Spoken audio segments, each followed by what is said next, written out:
with Marks. The voices you trust. John Marks, Sean Brace, and Ray Dunn. All Philadelphia, all day. 97.5 The Fanatic and the Fanatic app. All right, we're rolling on a Yacht Rock Friday. Middays with Marks, 97.5 The Fanatic. I'm your host, John Marks. Good morning, everybody listening on the radio, listening on the Fanatic app. You know, you can listen to the show live. You can go back and listen to it whenever. You can go get wherever you get your podcast. You can listen to Middays with Marks with Sean Brace and Ray Dunn. But you can do it right on the Fanatic app. Listen live. Watching live on YouTube this morning. Good morning. Make sure you subscribe to 97.5 The Fanatic.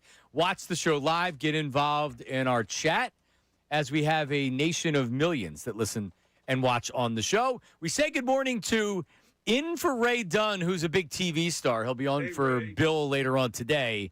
We say good morning to Sean Rodman. Good morning, Worm. Good morning. How are we doing today? Happy Yacht Rock Friday. Try it again. You got to put the pot up. We couldn't even hear the hey, Ray. Oh, yeah. Put it up. It's up. All right, do it again. Hey, Ray. All right, that's better. There you go. Good morning, Rodman. We say good morning to Sean Bray. Sean. Friday. Oh, it feels so good. It is a Friday. It was a long week, my friend. 4th of July weekend had an effect on me. Let's just put it that way. So yesterday was very cold in the studio. The day before it was very hot. Today it's very hot. That's why I don't like these guys don't feel it. Yeah, it was blazing. It's hot in here right now. Yeah, a little bit. It was blazing during the debate on Wednesday. Oh yeah, for sure. Well, I'm Yacht Rock attired up. Yes, you are. I'm feeling good, feeling great. I know that you're not going to do it every week. I need the Hawaii. I got to get a Hawaiian shirt. I need to. I know I have 2 or 3 in the closet somewhere. I got to dig them out and focus. But I wanted to rock the home run derby cap. We didn't even get into it. We will a little bit later, I know. But I'm going. I'm excited. Harper's in. Is Schwarber in? I don't know. No, I can't support Bryce Harper now because of the video he put out for that poor guy that's I'm in the mud, John. I'm in the mud. Down. We're going to break it down later. I'm in the mud. That damn Bryce Harper. SO. All right. LeBron James is coming to Philadelphia. Whoa! He is going to be a 76er. Dave McMenamin, ESPN, and we're working feverishly to get that cut. The guys just had him on. It was a good get. Good idea. Man, after listening to that, no, I'm ready to Johnny Airport him. I'm ready to go to the airport with John Clark and find out where. Let's check some flights. All right. Where's the private plane coming in? Give me 2 seconds here. Yesterday you were what? What percentage? I didn't change the percentage, but at the end of the show, I wasn't feeling as good. Okay, same. I think I'm 30. That guy went from 25 to 30%. Currently, right now, you're 30. Oh, no, I'm 35 at least. I'm going to rehear the cut of McMenamin. Okay. It might go past 50. All right, that's fair. Okay, because I'm with you. Yesterday at the end of the show, it felt like Cleveland, the Swan Song, bringing his son. Windhorse is bringing me down with his crap. And honestly, it's not that bad of a roster. No, it's a good roster. They could win the East. Correct. Could. Like, I'm trying to make the case that the Cleveland Cavaliers roster is not that good. But come on, man. Jared Allen's a good player. Evan Mobley, Donovan Mitchell. Again, you go to Cleveland and win a championship with Harden or even get him to the finals, I salute you. I don't think Harden's on the team if LeBron comes back. I think they decide, like, hey, James, on second thought. Yeah, because they have to get rid of, like, Max Strus. I think he's going to be a casualty. They're going to have to get rid of some people. Yeah. I don't know. But regardless, it's a good spot. You could see LeBron doing it. But I was talking to Dylan about this morning. And, like, so in trying to get inside of LeBron's head is difficult. Because if it was as simple as he's going back to Cleveland, then it's an easy decision and it's not really even something we talk about. But something tells me that it's not that easy of a decision. He has a lot more to gain and a lot more to lose by coming to Philadelphia.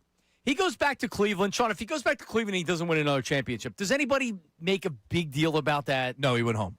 He went home. He's still a good player. That wasn't a good enough roster. Look at the West. They're not the best team, even with LeBron. Correct. You can't make that case if he goes to Philadelphia. Colin Cowherd said it'll be the best team, the best roster he'd be on as a pro. Ever. So he's not only got more to gain, which is titles, he's got more to lose. If Bron comes to Philadelphia and they don't make it past the second round of the playoffs, let's say he comes for 2 years and they don't win a title and they don't get to an NBA Finals, he loses. So now it's, whoa, really, Bron? You went to a team you were supposed to be the finishing touch. Isn't that unfair, though? It's unfair, but it's reality. at this point in time of his But career. look at the player he still is. Yeah, but that could change overnight. All pro Tyrese Maxey, VJ Edgecombe, considered one of the best young players in basketball. Jaylen Brown almost scored 30 points last year and is the Finals MVP. Joel Embiid's a former MVP with the most talent of any big man you'll probably ever see. And now you add LeBron to that. It wouldn't necessarily be his fault, but it's not going to be. That doesn't matter what it actually would be.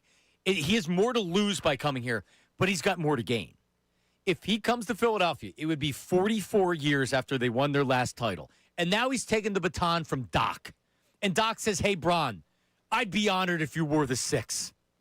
And then we can put it right back in the rafters with just my name on the back of it when we're done. Wear my 6 for the 2 years that you're going to be here. Just adding to the circus. Sir Charles, you're welcome. Allen Iverson, you line these guys up. Give me Will Chamberlain's grandson. Line him up down there, too. They should. Man, could you imagine? Are they?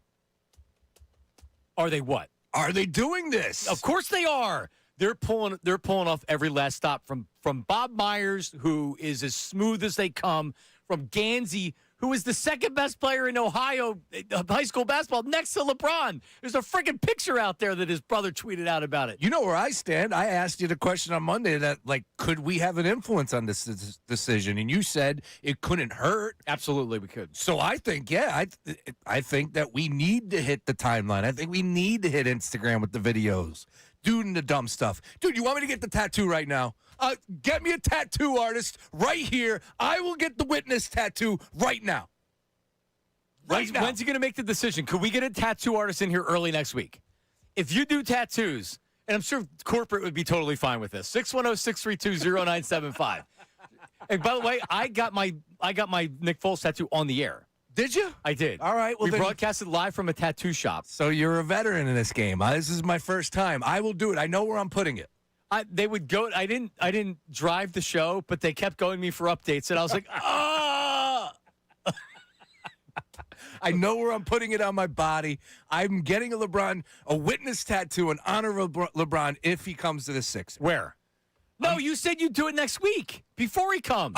I'll do it today to show. That's what I'm saying. To show LeBron, dude, we're committed to you in Philadelphia. Can we get somebody in here, a tattoo artist? It doesn't matter if you're talented or not, because look at Sean's tattoos. He can match the other ones. Look like someone did with a crayon. Yes, right here. I'm going to do it. All right, we'll look for a good tattoo artist. There you go. If there's somebody out there that does tattoos, or you know somebody that does, I'm sure we could give lots of plugs. Sean Brace is willing to get a witness tattoo. Explain what the witness tattoo would do. Well, it's just, what is it? It's the original, his deal, his trademark, his original saying. his original thing was. It was the witness. Yeah, we are all witnesses to his greatness. Now, this was originally from Cleveland, his first run there. And I had a T-shirt because I was a LeBron James fan. Think about it, man. I graduated high school in '99. He was a rookie in '04. He was wheelhouse. Early 20s. He was LeBron's, wheelhouse. Yeah, yep. So I loved him when he was in Cleveland. It's just when he went to Miami, he lost me. But I had this T-shirt. It was a bedazzled black. To go with my makeup on my face, I had a bedazzled witness T-shirt. And I said, you know what? Let's do it. If we're going to roll out the red carpet for LeBron and try and get him to Philadelphia, I know I'm doing my part. I will get the witness tattoo, and I'm going to do it. I'm going to make a sleeve on my calf, John. That's what I'm going to do. You're going to do it on your calf? That's where you've decided? I'm going to do it right here on the other side of this, and then I'm going to start to work on the tribute to my brother and my father, which I've always wanted to do. And that's a good start. And that will be part of it, yes. Now, if he doesn't come to Philadelphia, it's a good story. I got a witness tattoo on my leg, yes. Remember the Dallas Cowboy fan that did he get a Lombardi trophy the year they were doing well? When they were supposed to win the Super Bowl? World champions 2017. Yeah, not so fast, my friend. Hey, look. So just you're serious about this? I am 100% serious. All right, Robin, I need you to monitor the text line if people aren't going to call. It's a great day to have Scott in the office. Monitor the Davis Honda text line. I'm sure they'd be fine with you getting a tattoo live on the air. Why not? 610-632-09. Let's just not ask for permission. Let's just do it. I'm sure they wouldn't know. 610-632-0975. Middays with Mark, Sean Brace, the Worm, Sean Rodman is in today. Dutz and Nate, they're in the back. We'll take your phone calls, your voice memos to the Davis Honda text line. This feels real to me. And honestly, I was talking to Andrew and John about this during the break, that I just feel like there's a lot of people that aren't looking closely enough at the Sixers as true contenders in this. And too many people are saying, he's going back to Cleveland. What are you talking about? He's not going to Philadelphia. He's going back to Cleveland. Blah, blah, blah, blah. Like, well, why? Because he's going back to Cleveland. LeBron is playing 3 more years. He's not playing 1 more year. He's not playing 2 more years. He's going to play minimum 3 more years. So if he's going to play 3 more years, he can give to the city of Philadelphia for 2, and then he can go back to Cleveland for 1. And he can win a title here and cement his legacy. Wow. He can double dip. He can do everything that he wants. He finishes the career in Cleveland. He gets the award tour. He goes around. He says goodbye in a Cleveland Cavs uniform. And he wins another title, and he does it in Philadelphia. Who says no? Hey, look, Tom Brady played to what, 44, 45? Won a Super Bowl.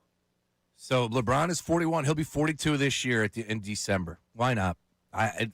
He was the best player on the floor in that playoff series. He's got tremendous value. Not everybody's on board, though. That surprises. All right, well, and we want to hear from them, too. Yep. All right, that's coming up next. Middays with Marks, 97.5.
Yacht Rock Friday.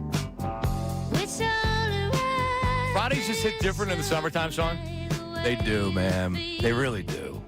And I know nobody wants to hear this, but, summertime's moving. I said it, and then my wife was like, "What? Stop!" I'm like, "Summer's almost over." The kids start school. It's August. Last year was the 24th or the 25th, so you don't get the Labor Day anymore. They don't do that. At least whatever. That's crazy. Yeah. Yeah, but they get out early. But once 4th of July happens, I got a short week, not next week, the following week. Yep. And then I come back. You're already at the end of July. And then August rolls on, and then they start school in a couple weeks. And we start to do fantasy drafts. And once fantasy drafts come around, look, there's already back to school commercials for like your major outlets, Target. I already saw that. Yeah, they started. Yeah. That's when it happens. You start to get a little sad, a little summer sadness. I want 5 months of summer, not 3. I love the summer. I think we got to move if we want that. Oh, but the weather's great in September. Yes, it is. September's the best month to go to the beach. Prices are lower. Even early October, you get on the weekends, you'll get 75 to 80-degree days on some days down there. I've never been October for a week, but we definitely did post-Labor Day. That is the best weekend, the best time to take a vacation is that final Sunday of Labor Day into that following week after Labor Day. Nothing better. Prices drop in half. Nothing better. Weather's beautiful. And it's quiet down Beaches there. aren't. Yep. The weekend will build up a little bit. You'll get people down there. Oh, yeah. All right. Well, let's get into it here. We actually have a tattoo artist on the air. No way. We're on the line right now. So you said somebody texted there, Robin? Yes, we do. Awesome. Is this the same guy or is this a different tattoo artist? This is great. This looks like it's a different one because this person is named Ryan and a different name on the line. So Ryan said he can come in and do it today. Yes. Ryan said he could do it today. He is from Norristown Tattoo Company. He said, I could do his witness tattoo, but I'm only available today, tomorrow, and Monday. Then I'm leaving town for a Karate World Championship in Chicago. All right, so here's what I have to say. Sean's going to, he has to think about what he wants. We can't just do that. No, you're making excuses for me. No? I can do it. I can do it. I'm LeBron James up. Let's go. Yeah, but Give me the tattoo. how long would it take? I also don't have a co-host to do the show with. Well, no, I'm right here. You can't have the needle going off on the air. Oh, I can't? Oh. Not the whole time. Oh, all right. All right, well, Scott Masseller, our program director, is actually here. So during the next break, you can go ask him. We will set this up then. Okay. Well, so Jared's a tattoo artist. He's on the line right now. Jared. Hey, man, how y'all doing? What's up, happening? Jared? First of all, LeBron's coming to Philly. We went in the ring. This is going to be the best lineup he ever played for. It's going to happen. But a buddy of mine, he owns a tattoo shop. His father tattooed Deshaun Jackson. He does beautiful work. Listen, you get it done, I'll pay for the tattoo for you. It don't. Look, LeBron coming to Philly. I'm excited. I'll pay for you. His Instagram is it's.gauge. What's He the does name? wonderful work. He's in Burlington. It's.just.gauge. He's in Burlington City, New Jersey. He owns a shop called Mr. Tattoo. Mission? He's a diehard. Mr. Tattoo. Mr. Tattoo, in okay. Burlington City. Okay. Awesome. He does wonderful work. He's a diehard Eagle fan, diehard Phillies fan, and a diehard Sixers fan. And he did a tattoo of Jesus with a Bible verse on my arm. Damn. And every time I go out, I get nothing but compliments about it. Yeah, I'm looking at his page right now. He is very talented. All right. This is the guy right here. I Very like that. talented dude. I like I that. wouldn't lead you in the wrong direction. This is the guy you want to go to. Well, again, I have prison tats already, so the bar is pretty low for me. But I appreciate the support, Jared. Yes, and hey, man, this is how real I am. John got me fired up. LeBron James is coming to Philadelphia. I need to start believing myself. I gotta get behind. He's coming to Philly. This is the best roster. Cleveland don't have a roster like we do. Miami don't have a roster like we do. They don't have guards. They don't have a bench. Nope. He doesn't want to play with just Giannis and Bam. No, He wants to play with guards. Yeah, if he went to if he went to Miami, he's going to Miami because of Miami and playing with Giannis. You're not winning down there. I don't think he's going to You're not Miami. winning down there. To me, that's not a real destination. I honestly think it's between the Cavs and the Sixers. Going home makes sense for him because he's going home. It is. It's also the most boring thing. It is. But it's going to end up being Philly because you got a roster of just talent. And you don't even need Embiid the whole season to win. Nope. If he can enter the playoffs 80% healthy, who's stopping that? Who's stopping that? Yeah, it'd be tough, man. Who's stopping LeBron? Who's stopping LeBron? We don't even need you to drop 20. 15 and 5 will do the job. Well, he becomes more of a facilitator. Yeah, he's filling in. And then we got the bench that, mind you, was horrible last year. But now I'm excited to see it this year with the first-round pick and then Simmons. Did you see Philon last night? Did you see any of the highlights of Philon last night? 18, 7 assists, 3 rebounds, and a steal.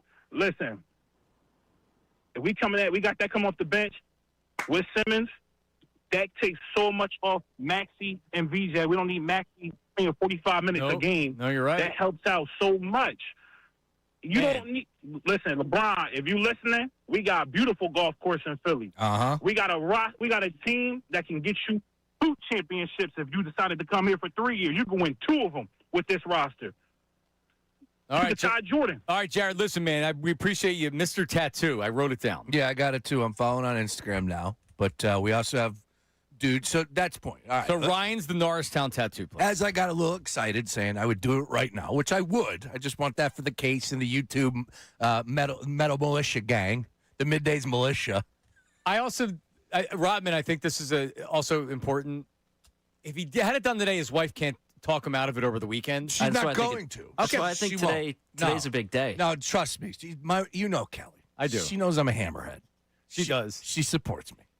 And I've told her before about the idea of what I wanted to do with my legs. So she would be very supportive of getting rid of this prison tat anyhow. Right. So that's one. 2 is it's for the show and it's for LeBron James.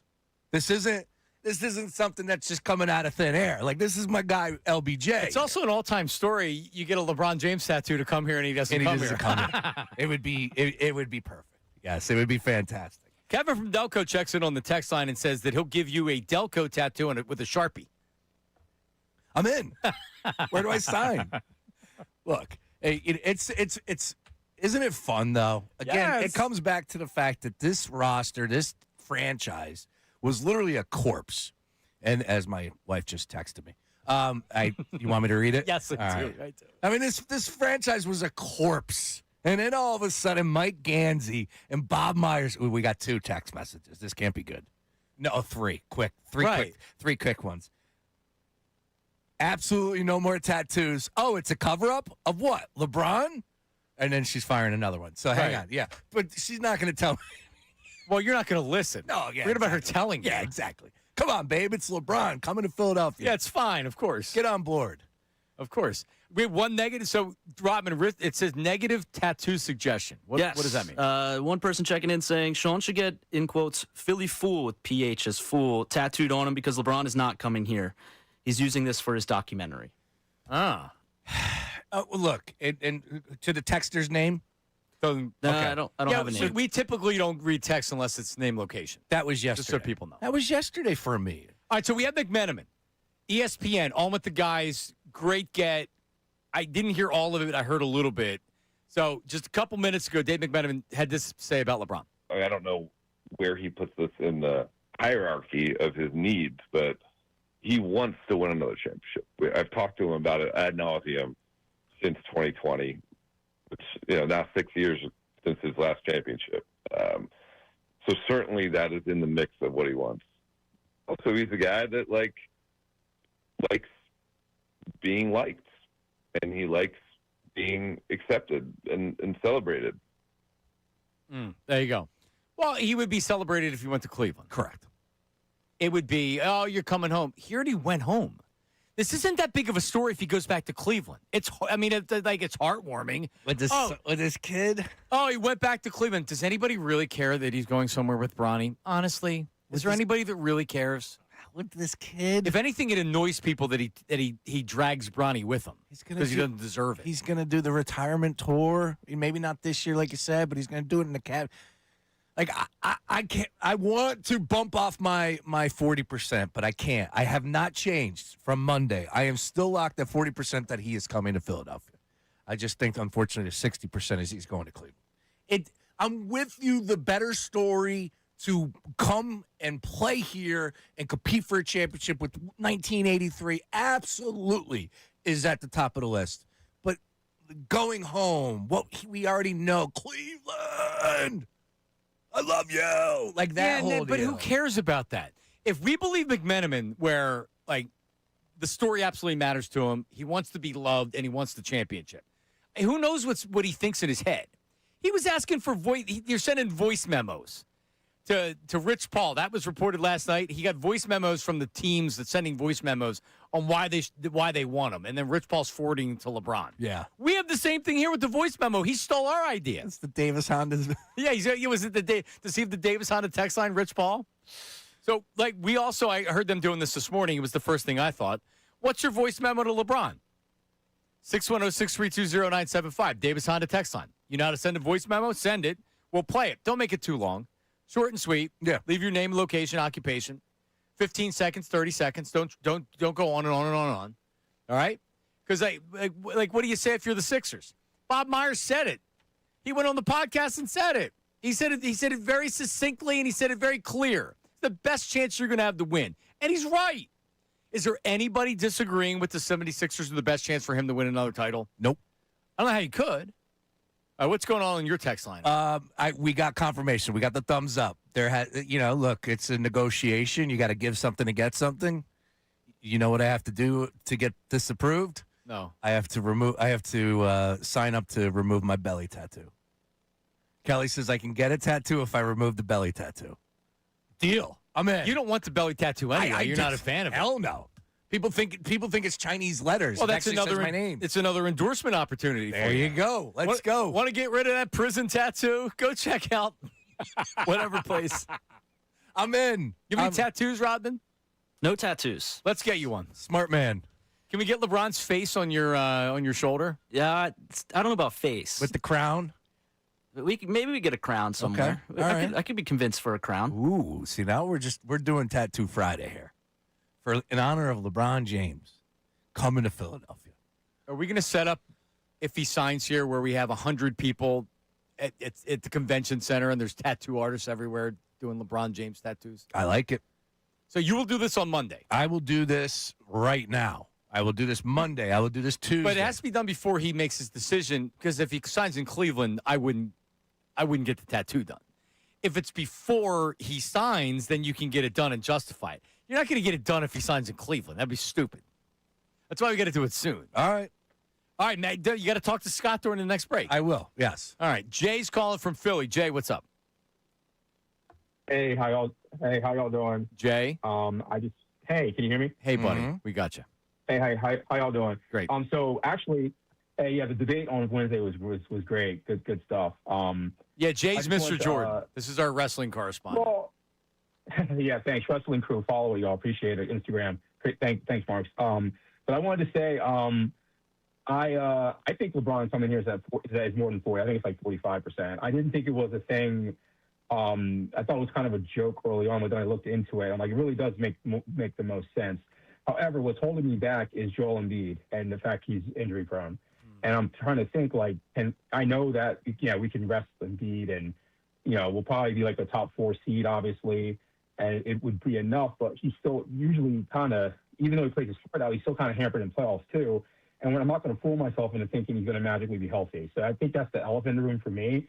And I'm thinking, okay, if I'm the front office, you have to kind of convince, a top 2, top 3 player of all time who has dealt with injury issues with his teammates in the past, by the way. Wade in the Heat. Yeah. AD and stuff like that, obviously, right? He was left alone in 2015 with Love and Kyrie in the worst possible moment. So you're talking about as far as winning or him wanting to come here? I think that's a good question. I think it's just what's blocking me is Embiid. I don't know. Like, I would love for y'all to tell me, do you think that Embiid's injury history is going to play a factor in this, slimmest of margins here? That's the only thing. And I said, I think it's 45% that he could actually come here. So, but for me, that's going to make the difference is I think it's going to be Embiid and his health for him. That's all. I just can't get past it. I would ask. You know what I mean? Yeah, no, I mean, could they not win a championship because of Embiid? Yeah. The one thing you worry about is, okay, Embiid is Embiid. He's a former MVP. He's not just going to take 5 shots a game. Yep. He's too talented not to. but then his availability on the court. And if the team looks different without Embiid on the court, they look great. And then you bring in Embiid, and he's got Flintstone feet, and he clogs up what they do. Like if there's anybody that I have confidence in that'll figure that part out, it's LeBron. LeBron's one of the great players, not because of just his physical and his athleticism, because his basketball IQ is off the charts. Yeah. So he probably already knows this is how I would play with Embiid. Really, it comes down to, does he want to play with Embiid or doesn't he want to play with Embiid? Is he indifferent? Is he, no, that's the only way I come to Phillies if it's Embiid, or is he, no, I want him gone? It doesn't feel like that he wants Embiid gone, because I don't think that they'd be talking about Embiid now. Like we're gonna play Gany from yesterday with Bill and Ricky, and it was a great interview. Fantastic. This dude's unbelievable how he talks. He's very normal, man, very natural, very just, hey man, let's talk. And it comes off that way. It does. Same with Bob Myers. Like you know that they're bright, you know they're smart, but also they don't come off as they're smarter than you. Yeah. No, he was very matter of fact in that sit down with Rich Paul. Like, guys, LeBron's going to do we know LeBron can make this decision himself. Like he's just like as if we were They're just great. pulling up a bar stool, sitting there with a beer, just having a conversation about how this team would be better with him. But That's how they are. Yesterday, Gansey was very much. It sounded like Embiid was a big part of what they're doing. It did sound like that to me too as well. With or without LeBron, and if you know, because obviously they know what if Bron wants Embiid here or not. You don't talk like that unless he wants him here. Correct. Now, my wife is listening, and so that's unfortunate. The mural will stay up. Sorry, Cal.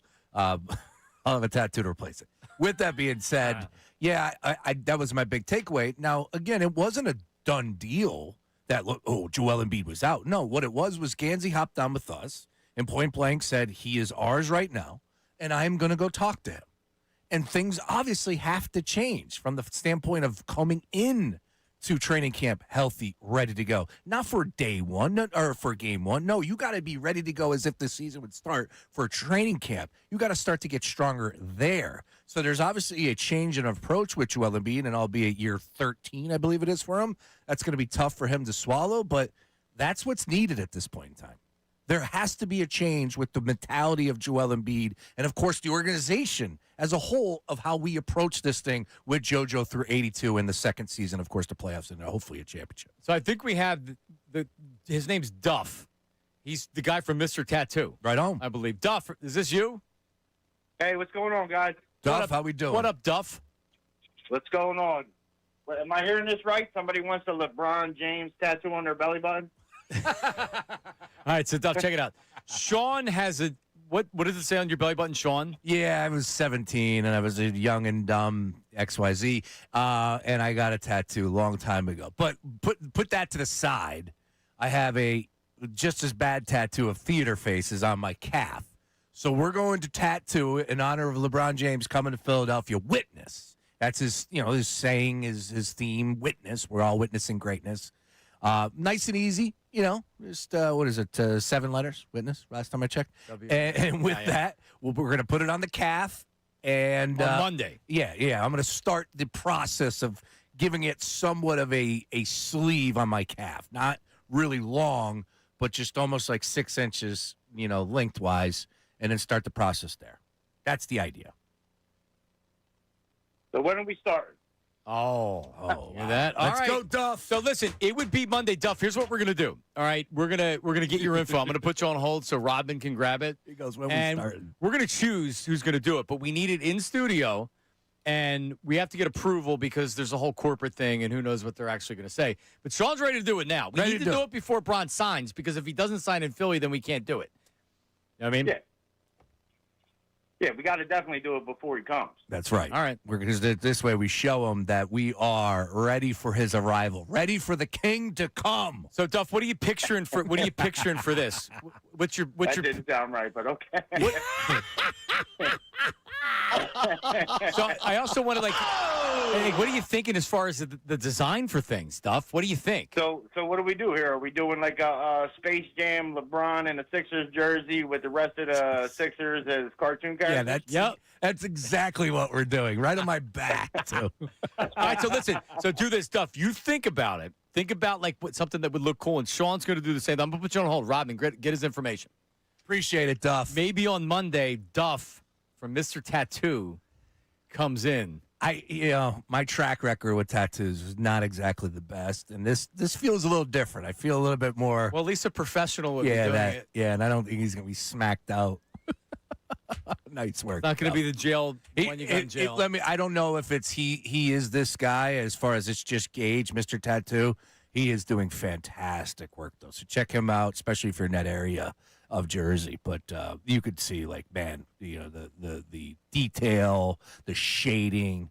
I mean, from the Jesus pieces, the sharks, the jokers, the clocks. Look at this. This dude is honestly, it would be an honor to have this dude do this tattoo. I'm not asking for anything crazy, though, so I don't want Duff to think like, oh, man, I'm going to be doing this for the next 10 hours of a day. I don't think this will take all that long. Yeah, we need, maybe you start it before the show, or it starts like the beginning of the show, it starts, because you typically get that done in 4 hours. Yeah, I'm in. All right, coming up. LeBron, come to Philly. Your phone calls. David, we'll start with you on the other side. Thoughts on LeBron coming to Philly? Get your text messages into the David's Honda text line, name, location, occupation, and then the voice memo. We'll check all of them coming up next. And we'll hear from Mike Gansey and what he said about Bron yesterday with Ricky and Bill. Middays with Marks, 97.5. Hall of Fame.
Let the music play on. Everybody sing. All right, we're back.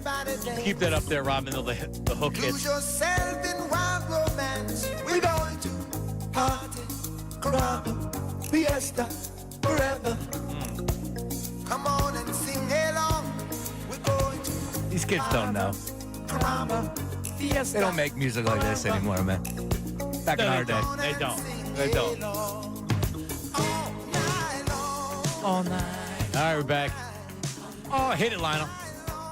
All night. All right, we're back. Middays with Marks. Mike Gansey on Unfiltered yesterday. Making headlines, John. I was driving in, listening to some NBA radio, and I heard my guy Franco Isola go, 97.5 the Fanatic. Listen to this cut. They didn't shout out Ricky or Bill, but they gave the station We'll take a plug. it. Yeah. TMZ earlier in the week with Charles and the wedding. Wow, them boys have been after Look it. at Ricky and Bill. Wow. Hat tip. Who's producing for them? Savannah. And you know what? Let's Yeah. give her a proper instead of just fitting it Yeah, in you're right about that. later on. So I'm very Shout proud. out. Yeah, shout out her. What do we have on the LeBron? Anything with LeBron and Gansey? From Gany or text-wise? No, from Larry on the text line. From Gansey. What did he say about? What did he say? We were just talking about Gansey. What did he say about LeBron? I always tell Brian, I'm like, Brian, you don't even know where that Mr. Basketball trophy is. You can just give it to me, you know? Like, he's got 3 of them and one of probably 1,000 trophies and awards he's got. But no, I've known LeBron for a long time and have a ton of respect for him. And obviously, I think he'd be a great fit for our group. Of course, would love to have him, but he's a basketball savant, and I'm sure he's taking this all in. And, you know, he's super smart, and I know he's trying to figure it all out right now. My God, Gansey. And then later on, he talked about, well, we do have an open roster spot. Correct. We're waiting to see what we can do to fill that.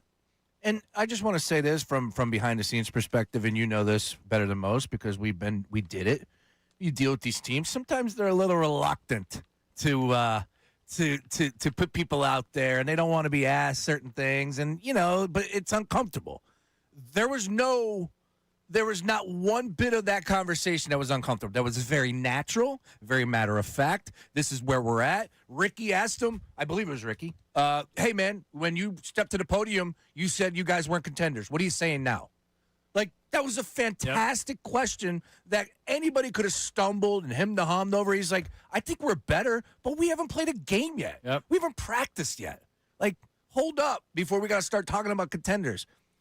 Gansey and Bob Myers, credit to everybody involved for saying, man, let's flip the switch, let's hit the reset button and get these 2 guys in charge. Of course, Bob found Gansey because it has just brought so much life back to this organization. Now, does it pan out? We'll find out. But as a Sixer fan, I feel so much better about where we were than 30 bleeping days ago. Yeah, they make it look easy. And honestly, it should be.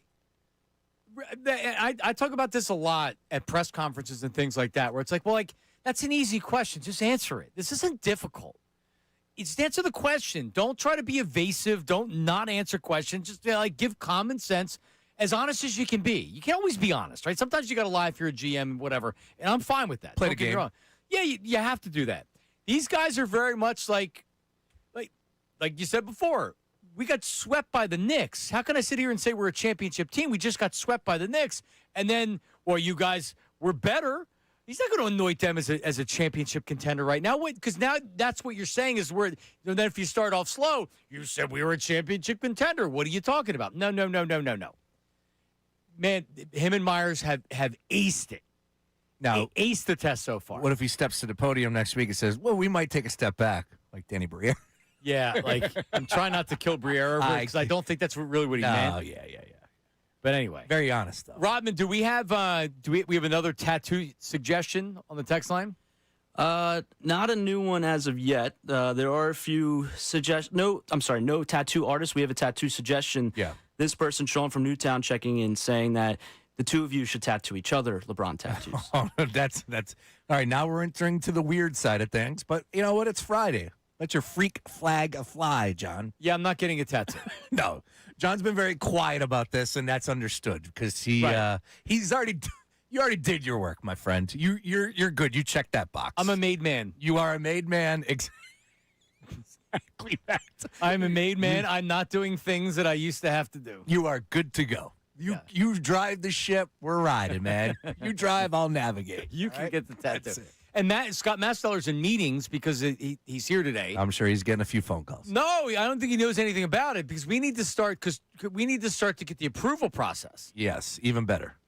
Because the last time we tried to get something approved, they gave it to a hamster, and it was in the hamster wheel, and then the hamster fell asleep. My body's going to go through some things. All I know is this. I'm going to get a tattoo, and I'm going to be getting one removed, which is probably going to be more painful than anything I've dealt with. The tattoo removal? Yeah, that tattoo removal is going to hurt. And I'll do it, because I told my wife I would do it, and I've been trying to find my way to weasel around doing it. But This'll weasel. This is, that's endorsement opportunity. Hey, you never know. That could be. Hey, if there's a a tattoo removal. A lot of times plastic surgeons do it. Like Morgenstern probably does the tattoo removal. Sure. Right. Plastic surgeons do it because there's a market for it. Well, have your people hit my people up. Okay. All right, I can do that. Yeah, and if anybody is out there and they want to do something like that, maybe a new opportunity for a business out there that says, hey, you know what? I can get our business name out there. Sean can endorse us. Am I allowed? I want to know if somebody's ever done it before and it's worked. 610-632-0975. You get a tattoo removed and it's worked. Let me hear from that person, too. The worm, Sean Rodman, have you had a tattoo removed? Well, I've never had a tattoo, so Well, I mean, I didn't know if you had it removed. I've never had one removed either. So Okay.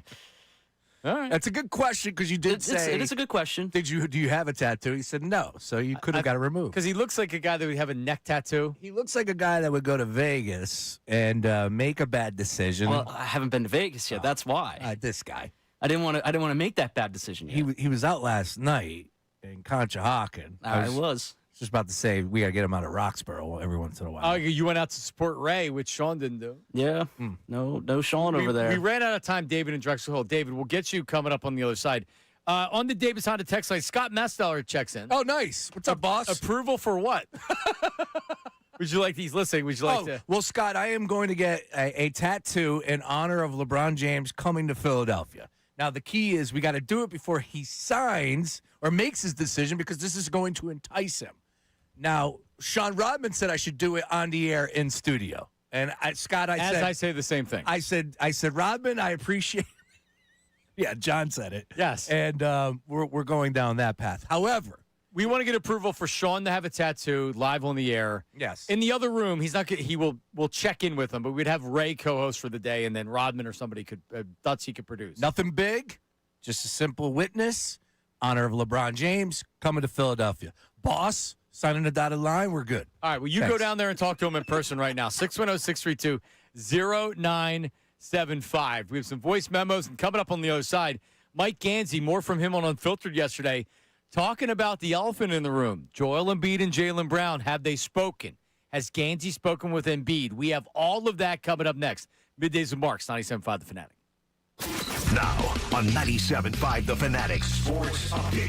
LeBron Watch continues. I'm Sean Rodman, and teams around the league are sending voice memos to LeBron's agent, Rich Paul, for the NBA legend. According to ESPN's Shams Charania, his agent, Rich Paul, on his podcast spoke what the big sell is for the Sixers to LeBron James. If there is a draw from the Philadelphia 76ers, of course, it starts with Tyrese Maxey. Absolutely. The Summer Sixers were in action last night. LeBaron Philon Jr. with 18 points and 7 assists in his Summer League debut. The next Summer League game for the Summer Sixers is tomorrow at 5:30 against the Pacers. Phils begin their next series tonight in Detroit. Aaron Nola scheduled to get the start for the Phils, and Jack Flaherty for the Tigers. First pitch is at 6:40. Bryce Harper will officially be in the Home Run Derby on Monday. We'll keep you updated on any other potential Phillies joining him in the Derby. And the Ducks match Flyers offer sheet for center Leo Carlson ahead of today's deadline. The Flyers are back in the market for a number one center. And this update's brought to you by Positive Coaching Alliance. Questions about youth or high school sports? Positive Coaching Alliance can help. PCA, a national nonprofit, develops better athletes and better people through sports. Info at positivecoach.org. I'm Sean Rodman on the home of the Sixers, Flyers, and Union, 97.5 The Fanatic and the Fanatic app.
How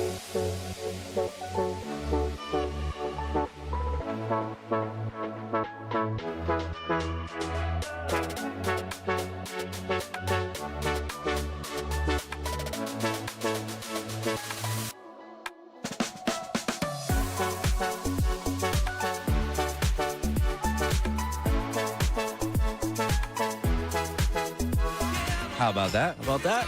How about that? How about that? Ray's coming up at 2 o'clock on TV. Big TV star Ray. Can I just bang it out real quick and apologize to Ray? Can I do that? Go for it now. All right. Ray was out there representing Modelo at the Great American Pub yesterday from 4 to 6. I was planning on being in attendance, and I did not make it. And I feel really bad. And from what I gathered, Rodman was there last night. It was definitely brought up. It was definitely brought up. I think I brought it up first. Hey, Ray. And what did Ray say? Ray was a little upset. He said that he big timed you. Or you big timed him, I should I'm say. a foxhole guy, man. Yeah, I am. Foxhole guy question did come into play. Yeah, I'm really upset with myself. Now, can I give you the honest answer? And I'm not fibbing one bit. Yeah. We had an issue with the babysitter. My mom is no longer, helping. She's up in Scranton rehabbing her knee. And so my mother-in-law had to spend the night last night. Kelly had to pick her up. She didn't get home until like 5:45. Like, I had little man with me, and dude, there was no way that I was. I just Taking Lane to the Great American I Pub. picked him up, and he was on another level. Or I'm boathouse. just like, Where was he? He was at the Great American Pub. Okay, the pub. Yeah. So I just was like, dude, and I was trying to get there, and then Well, it was ambitious for you to do it anyway, I but appreciate that. on a regular day, you would have done it for sure because you like being there, you like hanging out, you're watching the game. It would have been fun. Yeah, I lost money on it, but it would have been a lot better if I lost money while I was hanging out with the boys, drinking some Modelo's. Bad job on me. Morocco is terrible. However, good game. France rolled on, and I knew it. I felt it. I felt it in my loins, my plums, that I was disappointing Ray that he was in Conshohocken right up the road, and I was unable to make it. So I got to give him a real rain date. There's Casey boy. I got to get a rain date so this way we can all make it happen and get a little crazy. Have Casey come in here for the tattoo talk. Yeah. Hang on. Well, so you get set up, set him up there, Robin. Let's get David and Drexel Hill in here. David, what's up, man? How are you?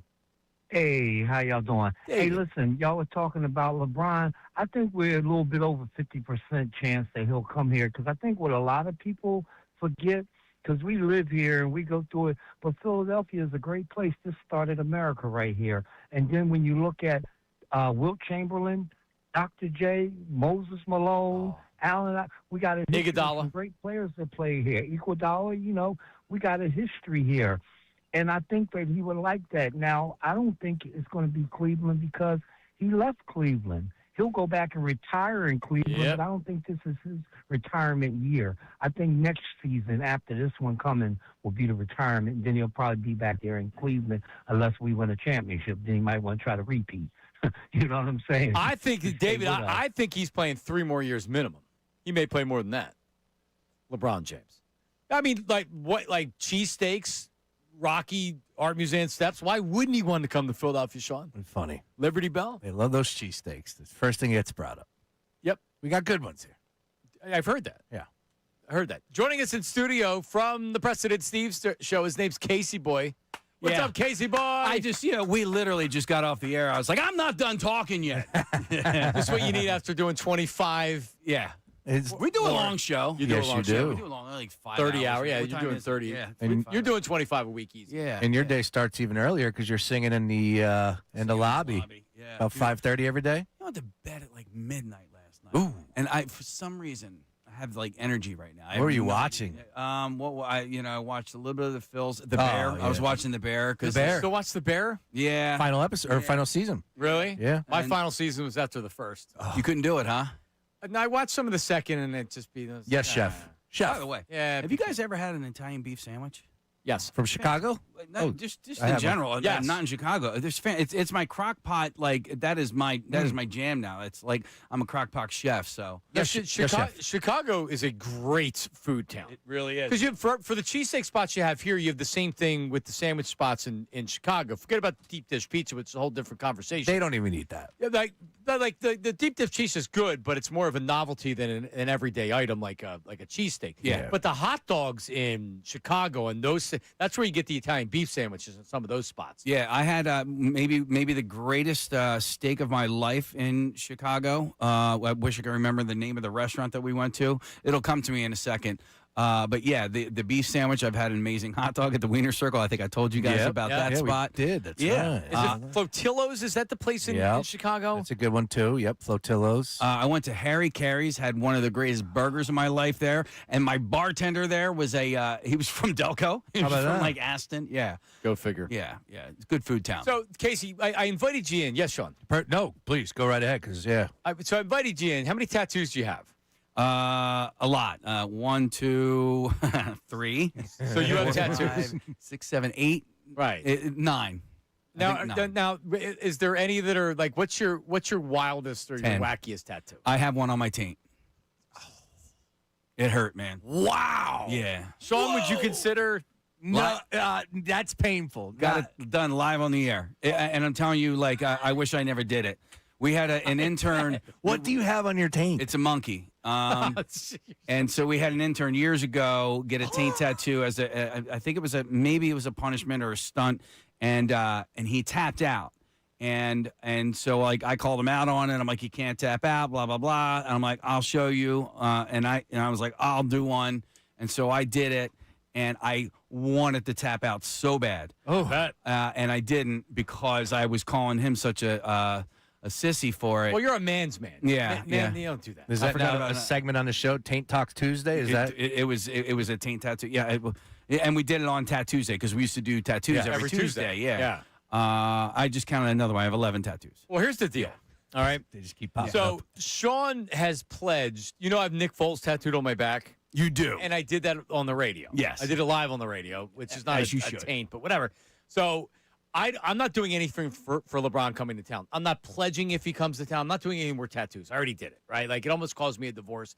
I told Bryce Harper in spring training during an interview that I have Nick Foles tattooed on my back, and if you win a World Series this year, I will get I'll get your face tattooed on my back.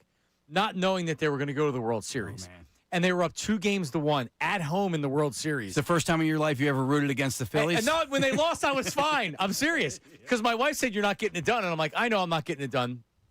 But you know what? I would have had to get it done. You would have got it done. If I tell Bryce Harper I'm getting a tattoo of you on my face. You say it live on the air. You are bound Correct. to do it, yes.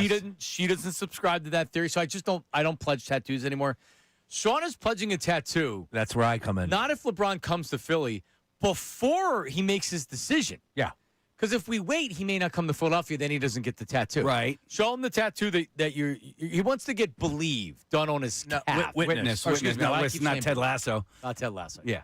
Witness. That's for when we're in the NBA Finals. Yes, exactly. Why don't you just get the number 23 and James on your back like you're always wearing a James jersey? Oh, that's a great idea. Yeah. That's fantastic. He can do that too. Yes. So we're trying to do this soon. Okay. Tuesday would be the day because we're you know how it's going to take approval because we're not President Steve. You know, if you guys do something, you just do it. You're going to do it live on the air? Yes, the goal. Yeah, that's the goal. All right, do you have an artist? So we actually had a bunch of people already call in. I know, Okay. Vito actually went down to talk to you guys about this because Sean just went and talked to Scott and said, "Hey, can we do this?" And I got a brief thumbs. I got a thumbs up, but again, we got to get things in writing. We got to do that. Why? Well, yeah, I did. Well, no, you don't need to do that. We Yeah. do. So, all right. So if I've learned anything in my 28 years of radio, is it's way easier to beg for forgiveness than ask for permission. Well, that's what I Agreed. do. Yeah. But a tattoo. Is Scott even in here on Yeah, Tuesdays? he's No, here today, though. Okay. No, but Because there's no risk of Correct. Like if we were having an eating challenge contest, someone could choke, or something like that. Not that would stop you guys, but still, like it stops us from doing stuff. I mean, we had a horse in the studio, right? Like for Kathy's birthday years ago, and we didn't ask anybody to do it. You brought a horse? We brought a horse into the studio. A miniature horse? It was a pretty decent sized horse. It wasn't a pony, It was a horse, and it didn't dawn us that we had like all of this because under our floors is a whole bunch of wiring. We it didn't dawn on us that the horse could pee on the floor and essentially take us off the air. It didn't. It didn't. Rodney brought that up when the horse showed up. Yeah. We got our wrist slapped for that one. How did the horse get up to the 4th floor? The elevator.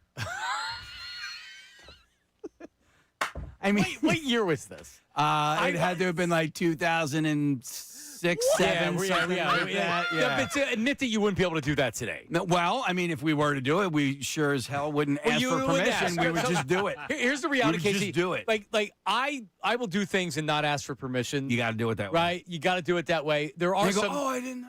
Yeah. But like with this, no horse weren't allowed here. Sorry. I just feel like bringing in a tattoo artist and not like just running it by and saying this is what we're going to do. So I feel like it's not something they can say no to. If you run into any resistance whatsoever, just show them the footage of all the tattoos that we gave away right before the Eagles won the Super Bowl. I mean, we were in our Acme Lounge, just tattooing, I don't even know, a half a dozen people. Beautiful. You say, hey, man, we've already done this. As a company, we have already done this. And I'm giving you permission. Scott has no, at least I feel like, has no rule over me. I don't know. He might.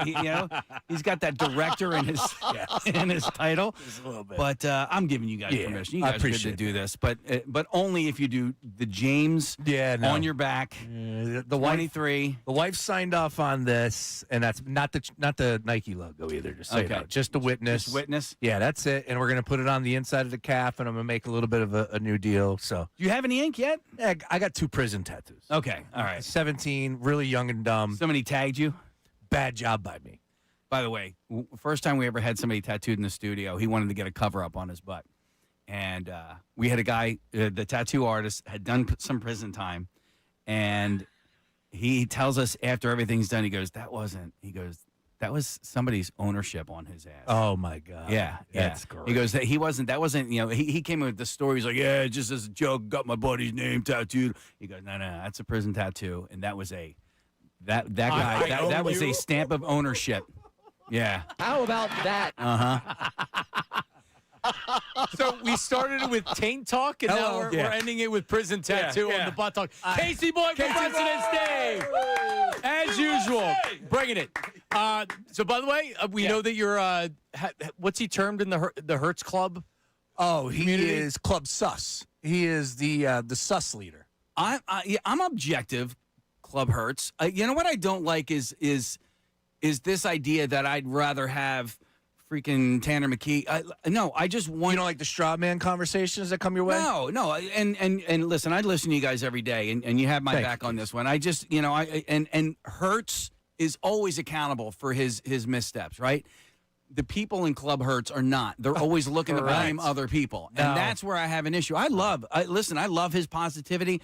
I love his post-game interviews, win or lose. He is a team guy. It's all the other people that are not, Yeah, like there's a reason why he's not a top 5 quarterback, or he's never listed as a top 5 quarterback, or he's out on the outside looking in top 10. I have eyes. I watch the games. I totally push back on that. As the creator of Club Hertz, we created the club because people take it too far with the negativity towards him. That's the reason why we created this, not so we could be over the top and blind that this guy is perfect. He's not. But he is a Super Bowl champion, a Super Bowl MVP, a guy that outperformed Mahomes not once but 2 times on the grand stage. Like, I just I'm going to create a club accountability for Club Hertz. It can be a wing of Objective Club Hertz. Yeah. I love it. By the way, the most famous follower of Club Hertz is Casey Boy. Yeah, nice work there. Objective Club Hertz. Yeah. What's Ricky Vitalico? He's hard to pin down on. It's baseball season. He's locked in on that. Yeah, he just wants to. You see what happened outside the door? So that's what I was going to say. I think I'm going to buy him a rug shampooer. He's blaming somebody else for that. Like I know he knows that he did it, but it's somebody else's fault that he did. It's always somebody else's fault. So it's Dylan's fault that he did that. Correct. Okay. It's Dylan's fault that Ricky had a PVC pipe and he was smashing it against the counter. Yeah. And Dylan grabs the mustard fooling around and Ricky chases him and squirts it out. Talk about accountability. And he's going to be so mad at me for saying this. He may not hear it because he's off today. All right, good. All right, there he is. All Casey boy, everybody. Casey boy, have a good weekend. You headed down the shore? Nah, well, yeah, tomorrow night. Okay. Tomorrow night. I got things to do today. All right, go do stuff. Yeah. All right, there he is, Casey boy from Preston and Steve. There you go. All right, Sean, just so you know, there's an option if you want to do the taint tattoo, you can do it. I'm in. I'm in.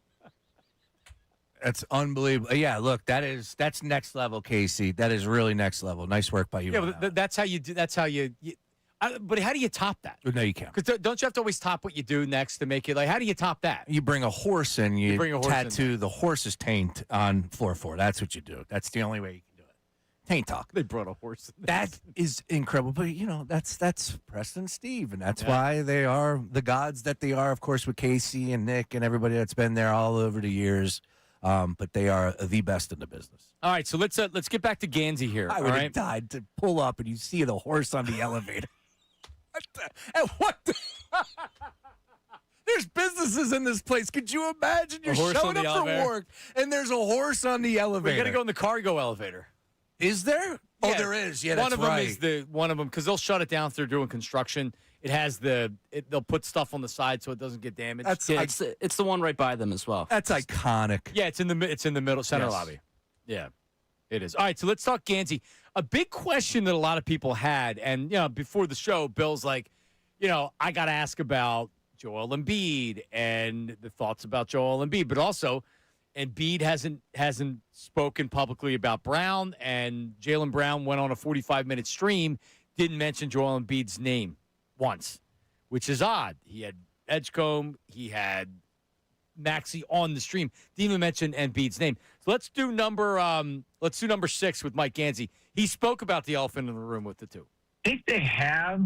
I talked to Jaylen the other day. I think he's basically talked to everyone. I think he's talked to coach, he's talked to ownership, he's talked to Bob. He's obviously this has been a lot for him. I'm kind of getting into this Boston Philly rivalry. Obviously, I've watched it from afar, but I think for Jaylen, it's been such a shock getting traded to his rival. I guess and he's just still trying to take it all in. But I think with each growing day, he's excited and obviously excited about the group we've got and some of the other additions we've added. But I think Jaylen too. He's just like, listen, I'm going to get in the gym with Joel here soon. Like, I'm going to push him. I'm going to get him right. It's going to be a big season for all of us. Like, he's going to bring some championship habits, toughness to us that I know the city of Philly loves, and it's like music to my ears to listen to him and talking to him. And he's really, really fired up for the season to come up. Yeah, and I don't think we've even really talked about that aspect of it. Championship habits. This guy is a finals MVP. You don't win a championship. They went to a finals and lost, and then they went to a finals and won. You're a champion for a reason. You have habits, right? So Jaylen Brown going to the 76ers, what have these guys done here? Joel Embiid hasn't won anything. No. Tyrese Maxey's a young player that hasn't won anything. Edgecombe doesn't even know what he's really doing yet, right? But you bring in a guy with a championship pedigree. Now, you know what comes with that? That dude's a finals MVP right there. So you know what? I'm following him, his work ethic, how he handles himself, how he prepares. And everything with Jaylen Brown is he's off the charts with that stuff. He plays defense, like all the things. Like he is a true professional, and he said championship habits. Didn't it feel like that was not a shot at Embiid, but proving a point? We're bringing in people that are winners here, and Embiid's got to now be a part of that culture. Yes, exactly that. And you knew darn well that C word is really important to a guy like Bob Myers because you just don't win 4 championships the way like they did out in Golden State by getting lucky. It's not just drafting Steph Curry and then having the greatest shooter of all time represent your brand. It's not. Like there's more to it. You have to develop the culture. Now, the culture was tested with a guy by the name of Draymond Green.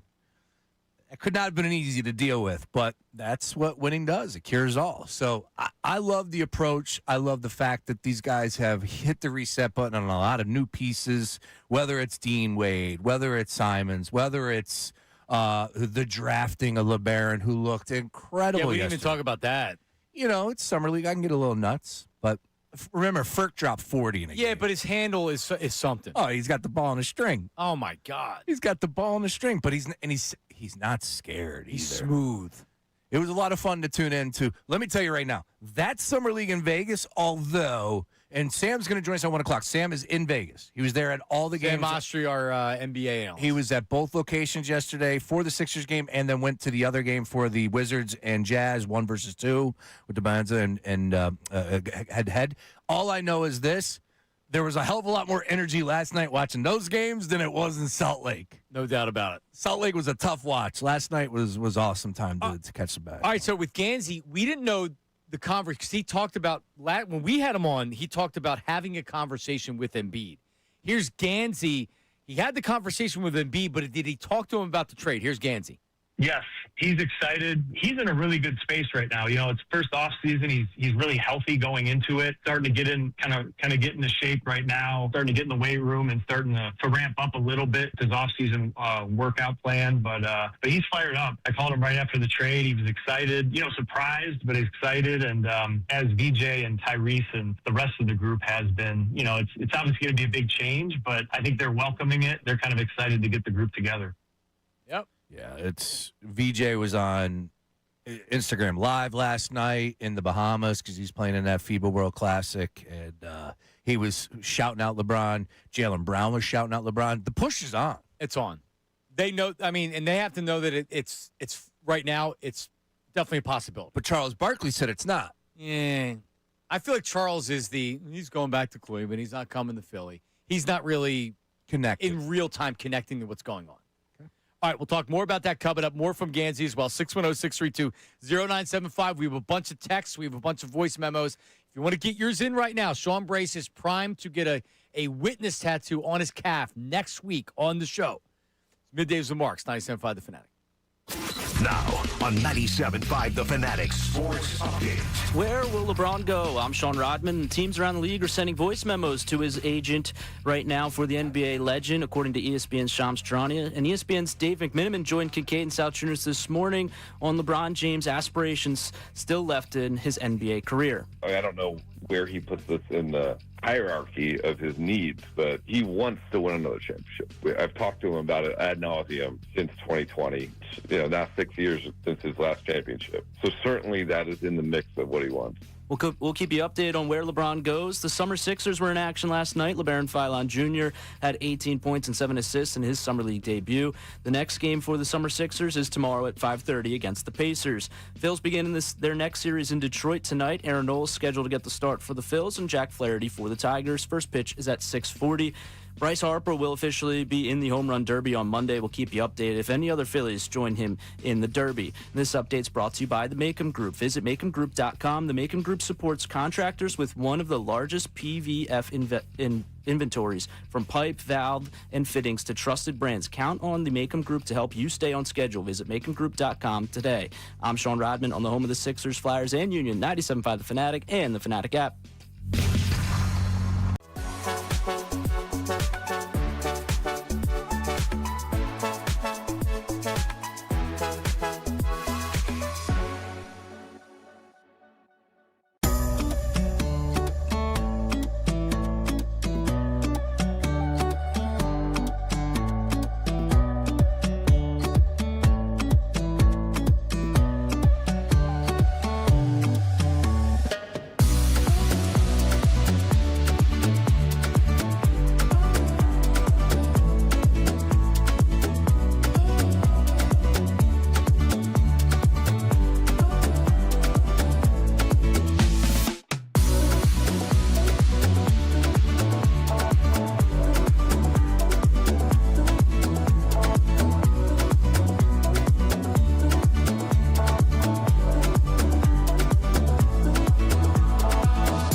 All right, we're back. Middays and Marks of the Yacht Rock Friday. Still a lot to get to, including Sean's tattoo on his calf that he's going to get. Which might happen on a Tuesday, which would be in tribute to Preston and Steve Tattoo Tuesdays. There you go.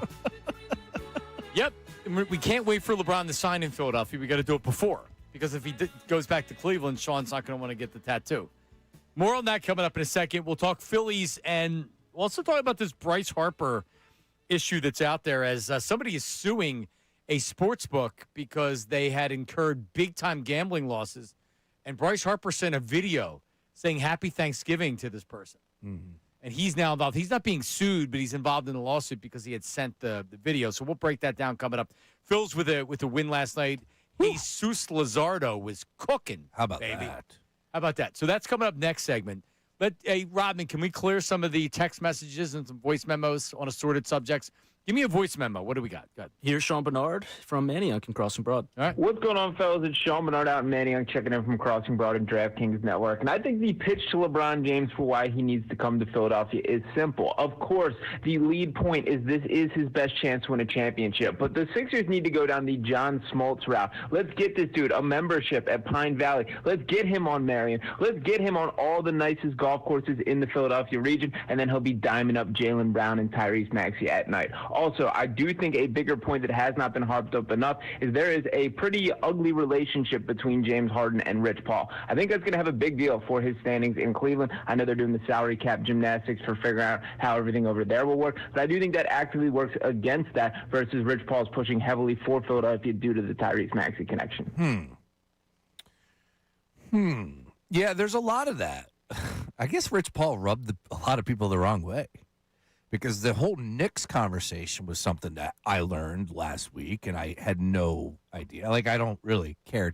I'm consumed by what happens on the floor more so than what's going on with agents. Agents are going to rub people the wrong way all the time. But it's a little different when Rich Paul is LeBron James' right-hand man, and he is very polarizing in his own right. He is one of the very few agents, John, that I would – as a matter of fact, he walked right by me at the Wells Fargo Center. I go, that's Rich Paul. At the Roots Picnic, I just saw him. I go, that's Rich Paul. That's right. Very few agents I would recognize. He's one of them. I guess Harden itself is an interesting conversation because we know what he is. He's not. He's a hell of a player, but he's not a championship player. He's just not. And LeBron's been around this league long enough. Does he really want to tie himself to James Harden in his swan song going back to Cleveland? I wonder if he says no Harden, and Harden gets screwed again. Oh, that's a good possibility too, because he's not signed. But I don't know what he thinks of Harden. He may think Harden's good. Harden's a good Harden is good. He's one of the great players of all time. He really is. I don't want him on my team. Same. I've been there and done that. At all. And there's no Harden tees. No. No Harden tees. No, the book's already been written on Harden. Prolific scorer, Hall of Famer, loser. Literally. What's he like? He's a loser. He's not a winner.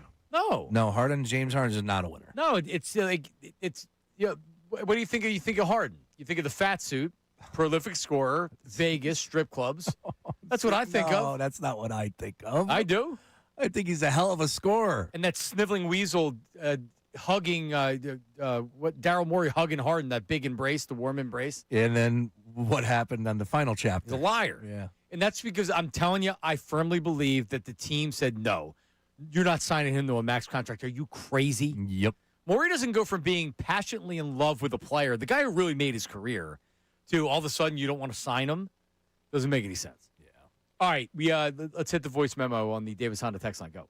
Hey, guys. Brendan from Manioc here, behavioral therapist. Hey, Sean, if you want, I'll come over there. I'll hold your hand while you get this tattoo. But I think it needs to be the cover-up of the belly tattoo.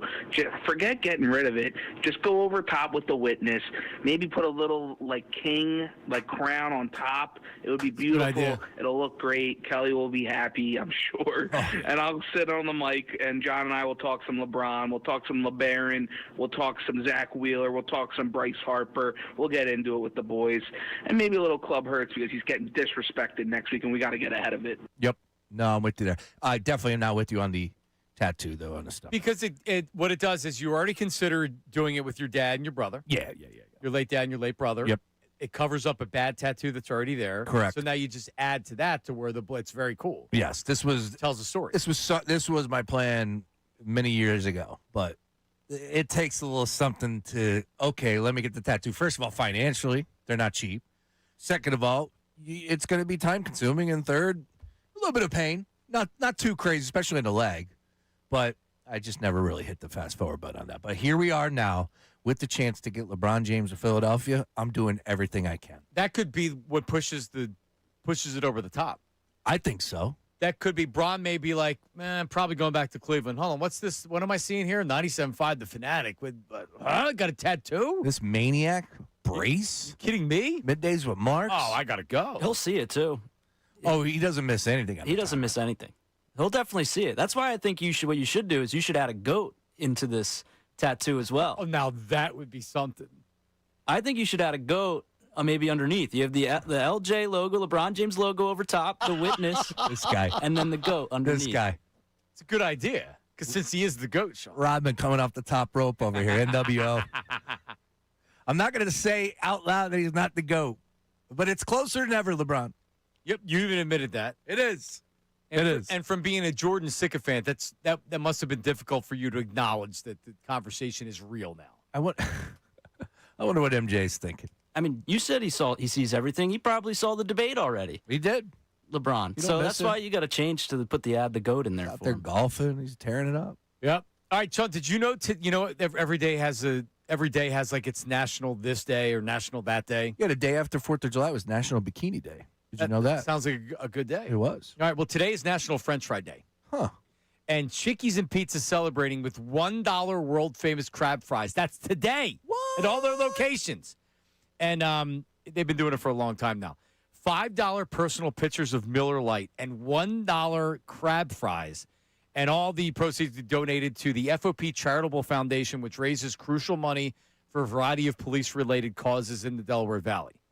And Chickies and Pete's staff is going to travel to select Philadelphia police districts and the Philadelphia Police Academy to deliver free lunch to our men and women in blue. Hell yeah. They've donated more than $250,000 over the course of the time doing this. Pete and those guys and girls over there, they do a great job. Love Pete. And by the way, there's a crab fry truck in front of our building right now. Yeah? That just was told during the break. Yep. Oh, I could go for some crab fries. Can you go down? Can we Zoom you? Can you go down to where you next? Maybe we can send Negative Nate down there. Yeah, Negative Nate. Get on it. All right, Negative Nate. So check it out. He's got a smile, though. That's Chickies and Pete celebrates National French Fry Day. $1 crab fries. That is a great deal. Heck yeah. There you go. All right. By the way, I love French fries. I could eat French fries every day. Now, I'm diabetic. They're not good. But I could eat French fries every day.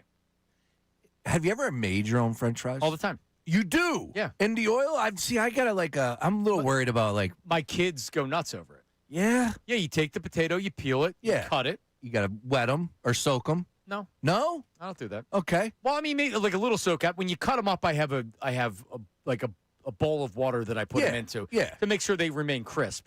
And then I'll put them in there. Yeah, dry them off. Put them in olive oil. If you want to use olive oil, you can use regular canola oil if you want to. See, that freaks me out. And you cook them. Yeah, the whole the frying part freaks me out. I don't know. I'm a freak over the oven. I'm a little weird. I worked in restaurants. Yeah, I get a little nervous. And then while they're still hot and still when they're draining the oil is when you put the salt on it. Oh man! And I'm telling you, yeah, I haven't made them since I don't know how long. It used to be Christmas. I would make the fries. See, you make your own cutlets too. Like that oil. Cutlets, I gotta just do it. I gotta do it. I made dinner last night. But how do you measure the temperature? Do you check the temperature? No, you don't. You just know it's hot. Yeah, you turn on the fire, and when I feel like putting the fries in, you put them in. Okay, that you easy. Flip them around, and and you know when they're done, they float and they look golden brown. Boom, boom. Well, but the cutlets too, same thing. Cutlets, yeah. Yep. I gotta do it. I made dinner for six female children last night. My Christine, my sister-in-law, brought over her kids so she could pack for the shore. Ilios Pizza for all? No, man, it was a little bit of hot dogs and burgers. I was out on the grill. Attaboy. Making what else did I make? I forget. I've eaten a lot of hot dogs in this last week. Yeah, me too. And burgers. I had leftover stuff. Ain't eat any burgers. I had nothing but hot dogs. Coming up. What did we say we're going to do coming up? Oh, Phil's big win last night. That's right. How about Luzardo? Listen, there's a reason why they didn't keep Ranger Suarez, and you were watching it last night. We'll discuss Middays with Marks, 97.5 The Fanatic. Philadelphia 70s.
right, we're back. Middays with Marks on Yacht Rock Friday. News at noon coming up without Ray Dunn. Ray is here, though. He just came in the studio. He's chomping on gum Ray. for some reason. Yeah, he was. Looked like he was tweaking. He's fired up. He's ready to go. He's about to... Is he coming down off of meth? Does he need another... It's Friday. All-Star weekend is upon us. Right. Right? Big weekend in Philadelphia. A lot going on. Convention Center. Yeah, it looks pretty cool down there. The draft. Dude, the Futures game. I feel like that's getting swept underneath the rug. That is awesome on Sunday. Agreed. Trying to get down to it. It's at noon. Yeah, I will not be down on noon. But I'm very interested in what's going on. Phil's win last night, and it was if you like a pitcher's duel, that's what you had last night. Jesus Luzardo was unbelievable. You know the over-under on strikeouts? I was on BetParks app. I was looking at it. I was going to do a parlay, Phillies and the over on strikeouts. Okay. His over was 7.5, and that was minus 104. I was like, because he can be miss. He's been hit a lot, but he can also be miss. So if he comes out and he doesn't have his stuff, so I'm like, that's too many. I'm not going to take the over on that. Wish I would have, because he was over on the strikeouts early. Finished with 11 strikeouts, 7 innings, 2 hits with all zeros. And then you had Bolin, which led you to Duran, and you get the 1-0 win over the Reds. Big win for the Phils because it heads into the weekend series. Then you go to the All-Star break. So, you did they win 2 or 3 over the Reds? Was it a 3-game series? Correct. Yeah, you win 2 or 3. You feel good about that. You're back to being 10 games over 500. But I was thinking about this watching Luzardo last night because I've seen a lot of, with Aaron Nola's struggles, I've seen a lot of people, granted on social media, saying, oh, they should have never gotten rid of Ranger. Oh, what are they doing? Get rid of Nola and then trade for Ranger Suarez. Trade for him now because the Red Sox are bad. And they're going to trade your Ranger Suarez. Forget about the fact that you have to now fit in a $25 million salary, which was really the big reason he wasn't back anyway. You couldn't afford him. You couldn't afford to bring him back. But the Phillies made the decision when they were negotiating with Ranger Suarez on a long-term contract. Those talks stopped, and then they re-signed Sanchez, and then they traded for Luzardo. So at the moment that they talked about the price tag and they said, whoa, we're really far apart, they made a trade for Luzardo because he was going to be the one that was here past Ranger, and they locked up Sanchez long-term. Mm-hmm. Probably a pretty good move by the Phillies because Sanchez has turned into a Cy Young-type pitcher. And Luzardo, while he has misses, and, man, when he's good, and his stuff's electric. And it was last night. He's an all-star. He's an all-star. Yes, he got named to the game. So's Ranger. And there's not a bigger Ranger Suarez fan out there. That's maybe Asthma. I love Ranger Suarez. One of my favorite Phillies ever. Man, you weren't bringing him back. And the fact that they signed Luzardo long-term is a smart move. The dude has electric stuff. Yeah, he's got better stuff, and it's really easy to see. And that's not a knock on Ranger by no means, even though some could take it that way. I'm not trying to do that. Luzardo's just got better stuff. It's the guy that I would prefer. Now, he's earning it, too, as well. Last night, 11 strikeouts. A game that, you wanted to have. That was the final game. You got beat up the night before, Christopher Sanchez. It was ugly. It's not what you wanted to see from a Phillies fan's perspective. So this was a big-time game. And, oh, by the way, 1-0 to find a way to win that. You knew you were in for something special in that first inning when he threw 5 pitches and got 3 outs. Yep. That's insane. That's just, which is a career low for pitches in an inning. He was moving last night. Yeah, man. He got fired up. He was yelling at the dugout. So we have it. So here's Luzardo on the exchange with the Reds dugout. Here it is. I get a little fiery sometimes, but nothing bad. I mean, I think it's just a heated competition. You know, both sides want to play well and do well. And I heard some things out of that dugout, and I gave it right back. But, no hard feelings. It's what we like to hear/see. Now, McCarthy said something, and he talks to everybody. He's got time to kill. He's at the yard, so he knows. He's not making this up. But he said the Phillies were still irked by 2 nights ago when De La Cruz ran through second base and, air quotes on radio, doesn't work, bumped stop. I watched that play. I thought he should have been out because he continued the path. He didn't turn. But I refuse to believe that the Phillies were upset at he didn't touch him. There was nothing malice there. They were joking with him. I would love to hear a little bit more on why the Phillies were upset, really, about that, and who was.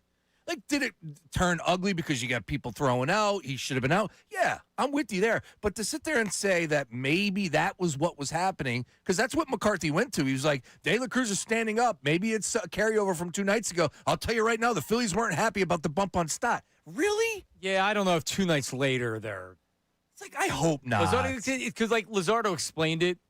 There might have been guys just talking smack during the game. And Luzardo, he gets fiery after. Like, look at Chris Sanchez after he gets a strikeout. Yep. He's pumping his fist and he's pissed. I want my pitchers doing that. Yeah, I want that too as well. I don't want you being upset at a little bump going around second. Like, come on, man. I don't know. And again, I know McCarthy's not making it up. He's hearing from somebody. Right. Maybe somebody was a little upset. That Bobby Dickerson was pissed. He said he yelled out. What they said, he was yelling out at Stott, and then the umpire thought he was yelling at him, and that's why he really got animated and fired up, obviously thrown out with his belly hanging out because, he was like, dude, I'm not even talking to you. So I can understand that. It was a stupid situation. Come on, man. Like, use your eyes. Yeah. He ran through it. He didn't slide. Like, should you be upset at that? Maybe? Yeah. I don't know. I just think you know the rules in baseball. I know. These guys get so mad over stuff. It's normally not our team though. It's normally not the Phillies. Right. Normally they're like, not whiny. That would be a little whiny in my. I mean, maybe they. I don't like. Is Luzardo really still pissed off from 2 nights ago? I don't know. Is it a combination of that and they're chirping at him? I don't even think he touched that. I didn't think he even I think he grazed him. He's an idiot. He's an aloof. He ran through the bag. No, I know. He's a hell of a player, hell of a talent, but that's him. He does stupid things from time to time. He's a hell of a talent. Hell of a talent. Yeah. All right, coming up, news at noon. We're going to get into this Bryce Harper story as well. Because Bryce Harper is involved. He's not being sued, but he's involved in a lawsuit. This dude lost a lot of money doing online gambling, and Bryce Harper somehow ends up sending him a video, wishing him a happy Thanksgiving. And now he's getting crushed by the Inquirer. You got me in the mud. Yep. All right, that's coming up. Rodman, do you have a good news at noon? I judge you harshly. You judge me harshly? I will, yes. All right. Well, we do have a little bit of a regret from a fight years ago. I will say we also have some. That's going to be good. That one's, I think, the top one. We also have a disappointment from 2 different people as well. Nice. That's coming up next. Middays with Marks, 97.5. Now on 97.5, The Fanatic Sports Update. The King Watch continues. I'm Sean Rodman, and teams around the league are sending voice memos to LeBron's agent for the NBA legend. According to ESPN's Shams Charania, his agent, Rich Paul, on his own podcast, spoke about what the big sell is for the Sixers towards LeBron James. If there is a draw from the Philadelphia 76ers, of course, it starts with Tyrese Maxey. Absolutely. We'll keep you updated on all things LeBron. The Summer Sixers were in action last night. LeBaron Philon Jr., who had 18 points and 7 assists in his Summer League debut. He'll be in action next with the Summer Sixers tomorrow at 5:30 against the Pacers. Phils begin their series in Detroit tonight. Aaron Nola is scheduled to get the start for the Phils and Jack Flaherty for the Tigers. First pitch is at 6:40. Bryce Harper will officially be in the Home Run Derby on Monday, and we'll keep you updated on any other potential Phillies joining him. The Ducks match the Flyers offer sheet for center Leo Carson ahead of today's deadline. The Flyers are back in the market for a number 1 center. This update's brought to you by Positive Coaching Alliance. Questions about youth or high school sports? Positive Coaching Alliance can help. PCA, a national nonprofit, develops better athletes and better people through sports. Info at positivecoach.org. I'm Sean Rodman on the home of the All-Star Game, 97.5 The Fanatic and The Fanatic app.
listening to this last night.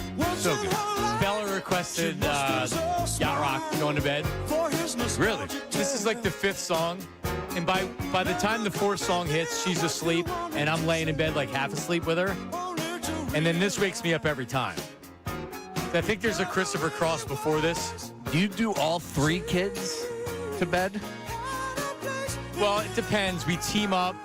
Bella, some days it's daddy lay with me. Some days it's mommy. It's always mom. Gianna just goes to sleep. She doesn't need somebody to lay with her. Lena can be It's always Lena sometimes. It's always mommy. But no, the middle girl's definitely she's the middle child for sure. But yeah, this is song number 5. We got to keep it up because I'm waiting for it. Oh, here it is. Let me hear it, Michael. It's a Friday, baby.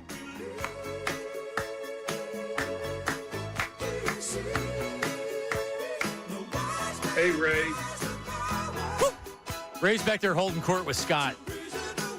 About the tattoo? No, he's so fired up about LeBron. Oh. He may not make it to 2 o'clock to start the show. He's gonna be too tired. He's literally doing the show now. He's got to calm down. Yeah, you're right about that. It always happened to me when I did afternoon drive. Sometimes I was like, you punch yourself out before you get on the air. That's the advantage of doing middays. Is it's actually perfect because you had the first show of the day and then you come in, you're like, all right, let's go. Yeah, they set the table. Of course, you're still talking about what took place the night before. Middays is good. Good shift. Yep. Yesterday, Silvana, she announced her retirement from 97.5 The Fanatic. Today is her last day.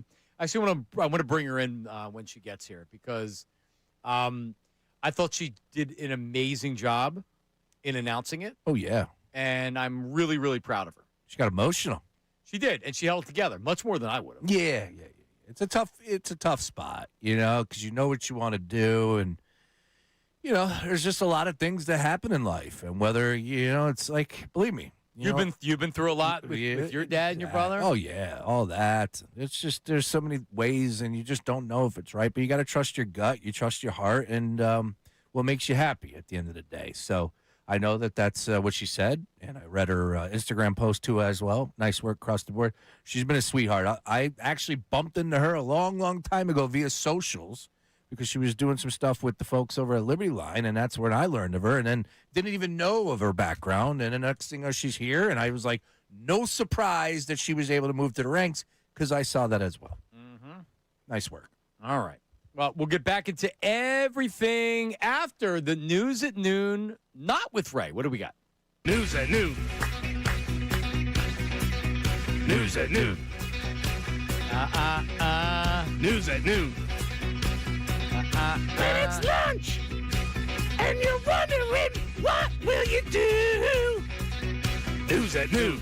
So you reach for a sandwich and turn on YouTube. News at noon. And my man Ray fills you in all on the news. News at noon.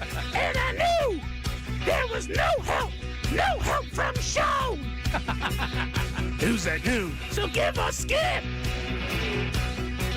Stephen, and Mad Dog some bad player podcasts.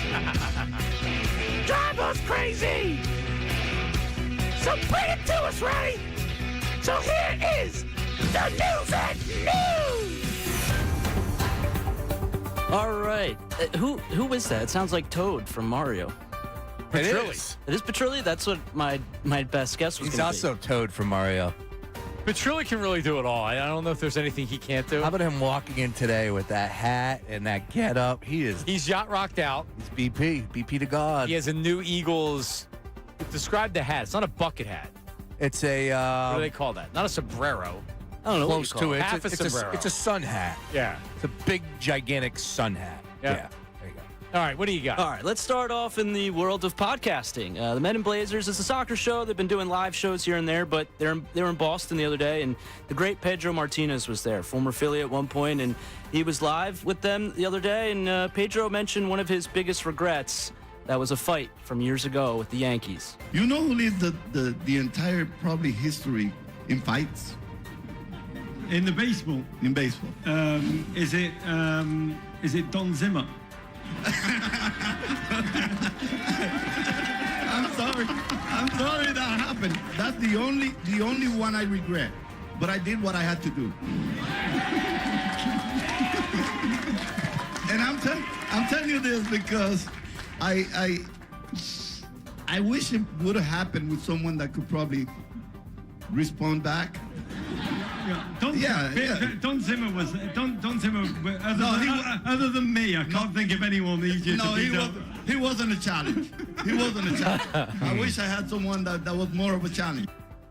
That was in the playoffs. Game 3, 2003 ALCS. That's insane that type of fight happened in a playoff game.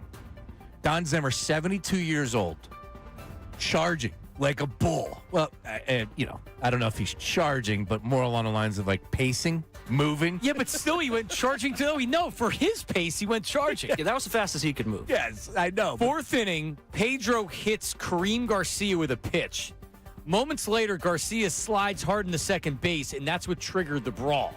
When the bench is cleared, Don Zimmer bolted and directly went after Martinez, pointing at him as he's running towards him. Unbelievable. And that's when he gave him, how would you describe for people that don't know it? He gave him like he just, like the Olay. He kind of sidestepped, right? Didn't he sidestep? He got him by the neck, Yeah, and he threw him to the side. Yeah, he just like almost a bouncer would do at a bar. Like, see ya. Zimmer suffered a cut to his nose that required stitches. Yeah, it wasn't a good look. He later said in his memoir, I was the guy who charged him and threw the punch. To the people who said Pedro beat up an old man, I said, no, an old man was dumb enough to try to beat up Pedro. Good on Dom.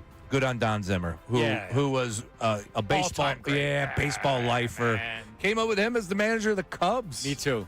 You know? Those are the guys, Larry Boa, Don Zimmer, guys of that era. Yeah. All day. Let's have good. I could talk to Larry Boa for hours about baseball. Speaking of BP, what was that book he was reading that you were featured in? Oh. And you brought up, like, who were the players that you didn't like from the Braves? Was it Audubon McDowell or no, Lonnie Smith? Lonnie Smith was my favorite player growing up. Oh, really? Okay, so then my favorite, I would have to look at it right now. So I think that was from Glenn.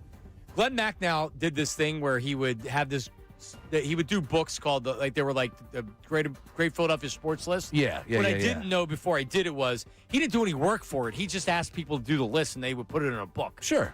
So I put together a list. It was a genius. It was like a, like a Ponzi scheme. So I didn't get anything for it other than I did work to put in his book. That's funny. But I appreciate it. It was an honor to do it. Yeah. So what was the list that I did? Who sent that? Petrilli? Yeah, Petrilli. For all of us? Yeah, he sent it. So I got it right here. And it was top 10 Eagles players that fans never liked.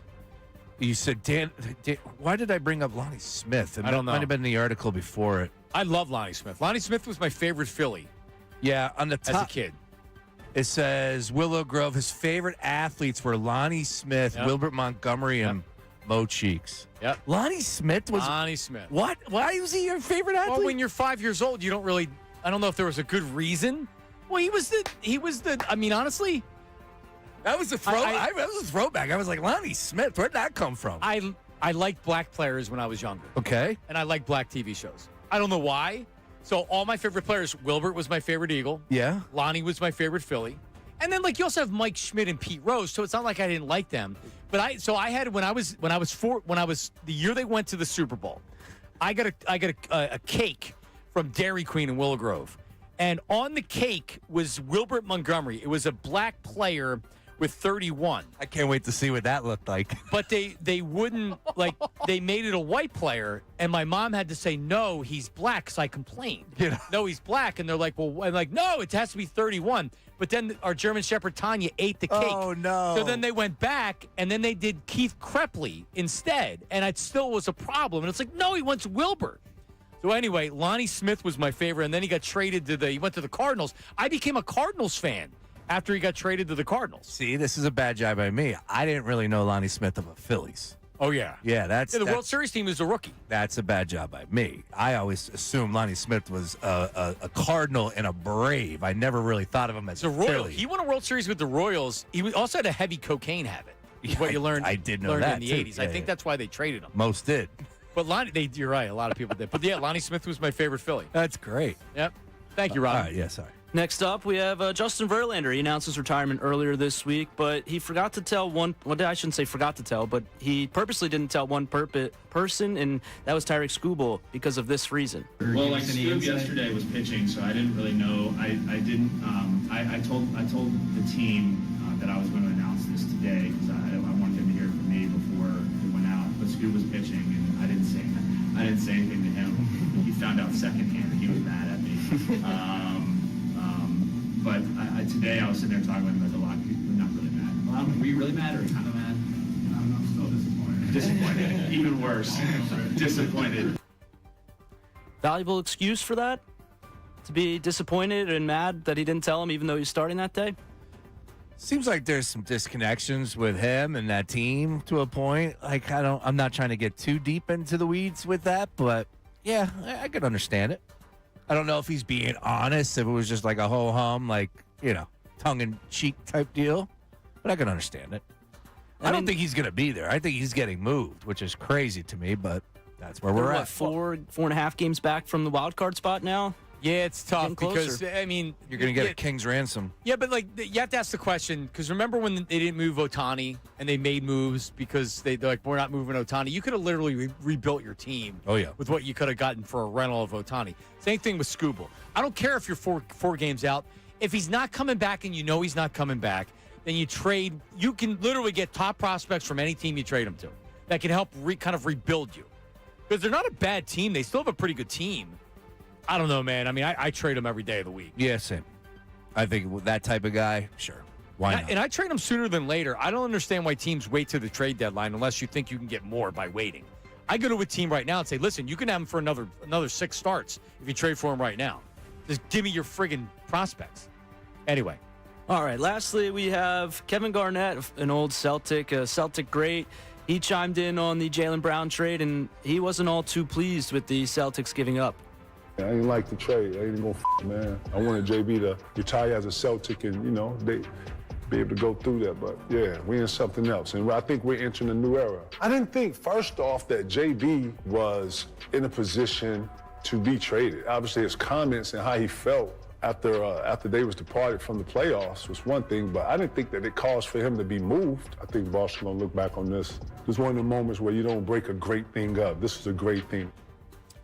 Yeah, that's where I'm at, too, as well, KG. Now, I'm not against trading players if you get something good in return, like we just discussed with Skubal. You want to get something big, go right ahead. So that is where I'm at with this conversation, KG. Like, I'm more on your side than ever because of Paul George and the picks. Like, all right, good luck. Mm-hmm. To me, that's not enough. You have to get more for a guy like Jaylen Brown. Or maybe we're just overvaluing him. I know where I stand in that conversation, but he is one of the more disrespected players that I can remember. And it's happened over the years. This isn't just this year. The Olympic team, everything that came with the fact that they won. He won the NBA Finals MVP. Like, there's so many things, so many layers, chapters of this conversation of the disrespect towards Jaylen Brown, and I have no idea why, because my eyes tell me everything I need to know. He is a stud. He's been a stud for 10 years in the NBA. He was a hell of a college player. This dude is as good as advertised. I don't know. Well, I mean, I said this on Boston radio. Hey, it's a great move. Like, for the Sixers, it's a no-brainer. You can argue, why did he not have the value? Why does the league look at him differently than maybe some fans or some media do? I don't care about that. It's great for the 76ers. That's correct. Because they got him at a steep discount. I don't know if, this is, sorry to cut you off, but let me bring this up. Back over to LeBron for a second. Yeah. What is your take on Stephen Gany, Mike Ganzi's brother? Do we know enough about this gentleman? I don't think he's I don't think that Mike is like, oh my God, my brother, just leave us alone. You're crazy. The former head coach of the College Park Skyhawks and Fort Wayne Mad Ants of the NBA G League. Proud Bulldog. He's very active on social media. Somebody tweeted out, it's a good day for Brown to say he's coming back home, fingers crossed, and then Stephen Gany comes over the top and says, or Philly. ... Oh, yeah. He knows that it's fluid. I don't believe that does LeBron know in his head where he's going, or is his heartstrings being pulled where he knows the right place to go is the Philly, and he says, because I think you had said this earlier, Can you really do this to Cleveland again? He can still go back, and I believe LeBron ends his career in Cleveland. I don't think his career is over in a year or two. Yes, that's a good call. And he hasn't said anything. He hasn't. Like, you can't blame him. No. He went back and left Cleveland. He already went back and won a championship. He went back and won a championship. He should be able to do whatever he wants. Yeah, without having to feel like he's letting his hometown down, because he can still go back. I mean, does he have inside information? No. Does he know that the Sixers are really going for him and he thinks that there's a chance? Yes. Has anybody tried to get Steven Gansey on the show? I'd like to talk to Steven. If anything, If anything, I'd like to talk about having a brother as good as he was in Cleveland or in Ohio. Runner up, Mr. Basketball? LeBron. I mean, talk about That's crazy. So they were going head to head. I don't know. One more thing on LeBron, and I was thinking about this earlier, and then I just brought up Pete Rose during the News at Noon. Yeah. Isn't LeBron, and the Phillies were much closer, because the Phillies they couldn't get over the top, but they were one of the best teams in the National League for half a decade. But they they lost to the Dodgers. They had Black Monday and everything else that happened, where it's just like, damn, they just kept falling short. Mm-hmm. The Sixers aren't there, but they can't get over that second round hump. Wouldn't LeBron almost be the Pete Rose? Because Pete was in his late 30s when he came here. He still was a very good player, but he wasn't prime Pete Rose. This is non-prime LeBron, still a very good player. Isn't the same thing that Pete brought to Philadelphia, which is he's a winner. He's going to bring winning. These guys can't get over the top. Isn't that LeBron? Isn't that what he would do in Philly? Yes. Isn't that what they're missing? Yes. They're missing that piece, that greatness. They're missing the greatness. That guy that's going to come here and make us all witnesses. Yeah, look, LeBron is as good as advertised. And I know that what's crazy to me is there's a few people out there that are still like, he's not as good. And I'm like, all right, well, you're obviously not watching the league, and then people want to prove their worth. Like, I'll give you an example. This dude, Marty Funkhauser, hit me up. The Marty Funkhauser. So him and I were trading blows last night, and then he said, I watch the NBA more than you, Brace, and I was just laughing, whatever. And he said that we need younger players who can play defense and get up and down the court. What has this guy done in the last 5 years? And I'm like, dude, you're just a certified LeBron hater if you don't think this guy has done anything worthwhile that could help the Sixers in the past 5 seasons in the NBA. He is still playing at an all-time high. And then he brings up the fact that Derek Fisher said, quote, many people didn't love LeBron's time in L.A. A lot of people celebrated his departure. Most of my closest friends here in L.A. stopped being Laker fans when he came. It's hard to go from locked-in Kobe to goofy pick-me Bron. But is that because he's not a good player, or is that because the whole Lakers nonsense? Because I don't know a lot of Lakers fans, but I remember when he went to the Lakers, there were a lot of Showtime Lakers fans, Kobe Laker fans that were like, no, screw that. Yeah. You're telling me LeBron James, forget about that. You're telling me that you don't have a legitimate chance to win a championship with LeBron James here in Philadelphia? Because here's what you would get otherwise if you don't do that. Joel Embiid, Jaylen Brown, and the 2 young guards, which is fine. Yeah. You're not winning a championship with that team. I'm just telling you, you're not. That's not good enough. I do want to follow up by saying the quote from Derek Fisher was, many people didn't love LeBron's time in L.A. A lot of people celebrated his departure. And that was it. The next thing was somebody else from somebody, like some social media. So I apologize about that. But staying with that, there are people that are negative on the circus. That's what it comes down to. It's not so much like if you are honest with your eyes and your assessment on the NBA with LeBron and what he's able to do still at this time of his career, you know darn well he has value. With that, you know darn well what comes with LeBron as well. He could sit here and say he's not going to be the focus. He's not going to be the center. It's LeBron James. You can't be the GOAT. All right, boys? You can't be the GOAT and not be the focus. Agreed. Okay, then. So the circus is coming to town if LeBron James comes with them. Oh, for sure. Okay. You know, it comes with the territory. Yeah. What are we talking about? Yes. Sign me up. Yeah, sign me up. And you're getting a tattoo even before he comes. You're damn right. LeBron coming to Philly had not only has more to gain by coming to Philly, championship solidifies being the best player of all time or close to it. He also has more to lose.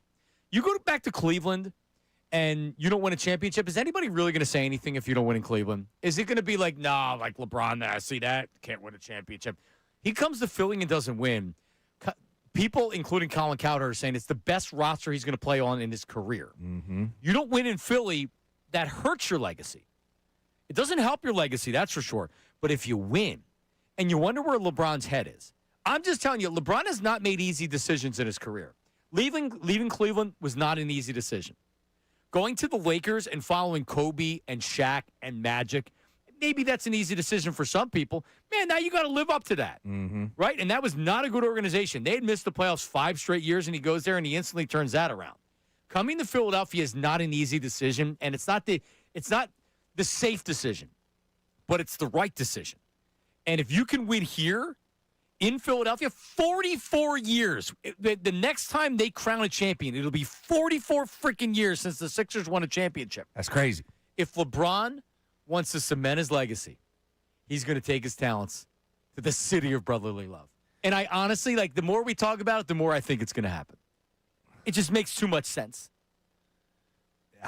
For all the simpletons out there that think, because there's a lot of simpletons right now saying, shut up. He's not going to Philly. He's going to Cleveland. He's going home. I'm ready to be heartbroken. I'm all in. I said 40. I'm not backing off my percentage. I'm sticking to 40. I'm not a guy that flip-flops. No flip-flopping over here. 40%. I'm locked.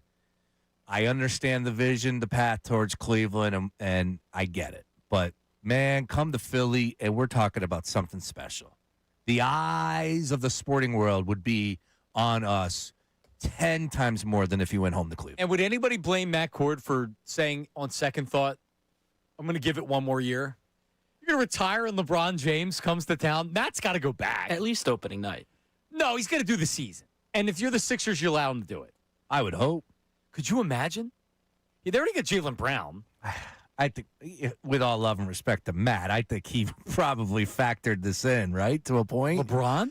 All right, maybe not LeBron, but there's a chance that they could bring in new pieces, and man, it'd be really exciting to be the PA guy that I've been for 20-plus years next year, right? I don't know.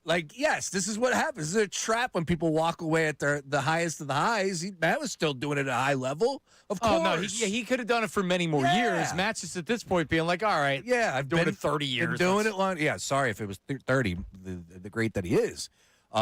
My goodness. Yeah, I'm with you. Sign me up. Bring Matt Cord. Don't let him leave. I'm gonna text him right now. Lock him in. I'm going to text him right now. I'm going to voice text it too. We're live on the air asking you if you will consider coming back if they sign Bron. Let Matt back. Let Matt back. I don't know how the Sixers wouldn't allow it. Hashtag BBC. Bring back Cord.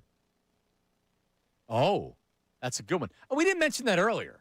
About when you're talking about the roster and everything. Oh, Ben Simmons is also available. Gansey was asked about Ben Simmons yesterday. It was a very interesting answer. How about that? Do we have that? I believe we do. I'll grab it for the next break. All right. Yeah, we got it. That's coming up. But here's what we have to get to on the other side. Bryce Harper. Yes. Bryce Harper is involved in a scandal, at least according to the Philadelphia Inquirer and Mike Sealski. Salacious. As Howard Eskin used to call him, Squealski. Dragging him through the mud, man. All right, we'll talk about it. Is it fair? Should we be blaming Bryce? We should be blaming you. Middays with Marks, 97.5. It's always my fault. Hey, everybody. Sean Brace here for DraftKings Sportsbook. It's win or go home time with the Cup Knockout Round. That's right. It's happening right here, right now, and DraftKings has you covered for every single match. Sorry, I steered you wrong yesterday with the shot with Morocco. France is just such a favorite. Can't really make much money on that, but at the end of the day, you saw why France is the favorite because of Mbappe and company. With that being said, here we are today. We got another match, so let's get to it. Today, Spain and Belgium. Of course, we saw Belgium front and center. They took on USA, and, man, they were fired up. But was that more of what was taking place off the pitch to get them excited for that match? Or is they good as advertised and will give Spain a run for their money? I think it's a low-scoring game. Again, this is one of those spots. You got to take Belgium here, plus 265. Give me the dog to make it interesting. It doesn't matter which way you go. Just make sure you use Fanatic as the promo code on DraftKings Sportsbook for all you new customers. You get $5 to get 200 rewards within 21 days. That's code Fanatic in partnership with DraftKings. The crown is yours. Gambling problem? Call 1-800-GAMBLER. 21 plus. Pennsylvania only. Eligibility restrictions applied. Bonus bets expire 7 days after issuance. For additional terms and responsible gaming resources, see dkng.co/audio. Limited time offer. Now on 97.5 The Fanatic Sports Update. The watch for the King continues. I'm Sean Rodman, and teams around the league are sending voice memos to LeBron James' agent for the NBA legend, according to ESPN's Shams Charania. And ESPN's Dave McMenamin joined Kincade and Salciunas earlier this morning on LeBron James' aspirations still left in his basketball career. I don't know where he puts this in the hierarchy of his needs, but he wants to win another championship. I've talked to him about it ad nauseum since 2020. Now 6 years since his last championship. So certainly that is in the mix of what he wants.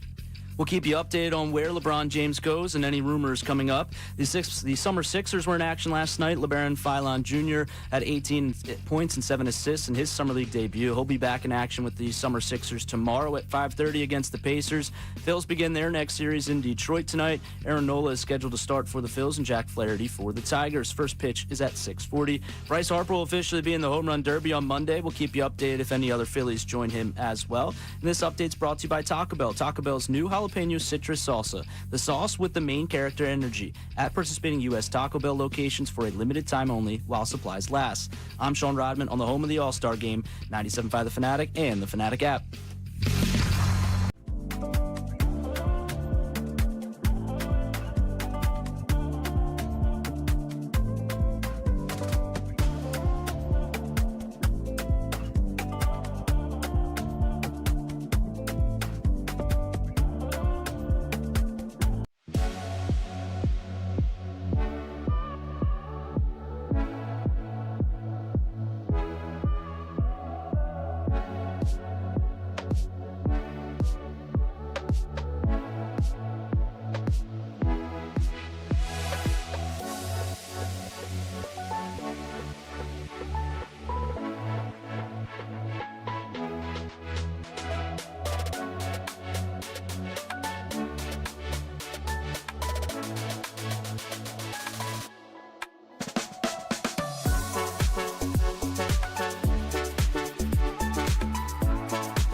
It's Marks, Sean Brace, the Worm, Sean Rodman, and Sean, we had talked about it's National French Fry Day.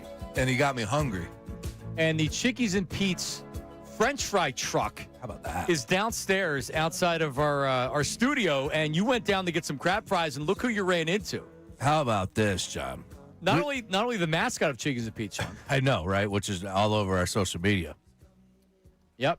Also, so I'm not going to call you Little Pete because I feel like that, you're a grown man. But Pete Strokey Jr., are you a junior or you're a second? I'm actually the third. You're a third. I'm a third. Three Pete. So I know him as Little Pete, but that's when you were younger. Yeah, it's funny. People ask me all the time, what should I call you, Little?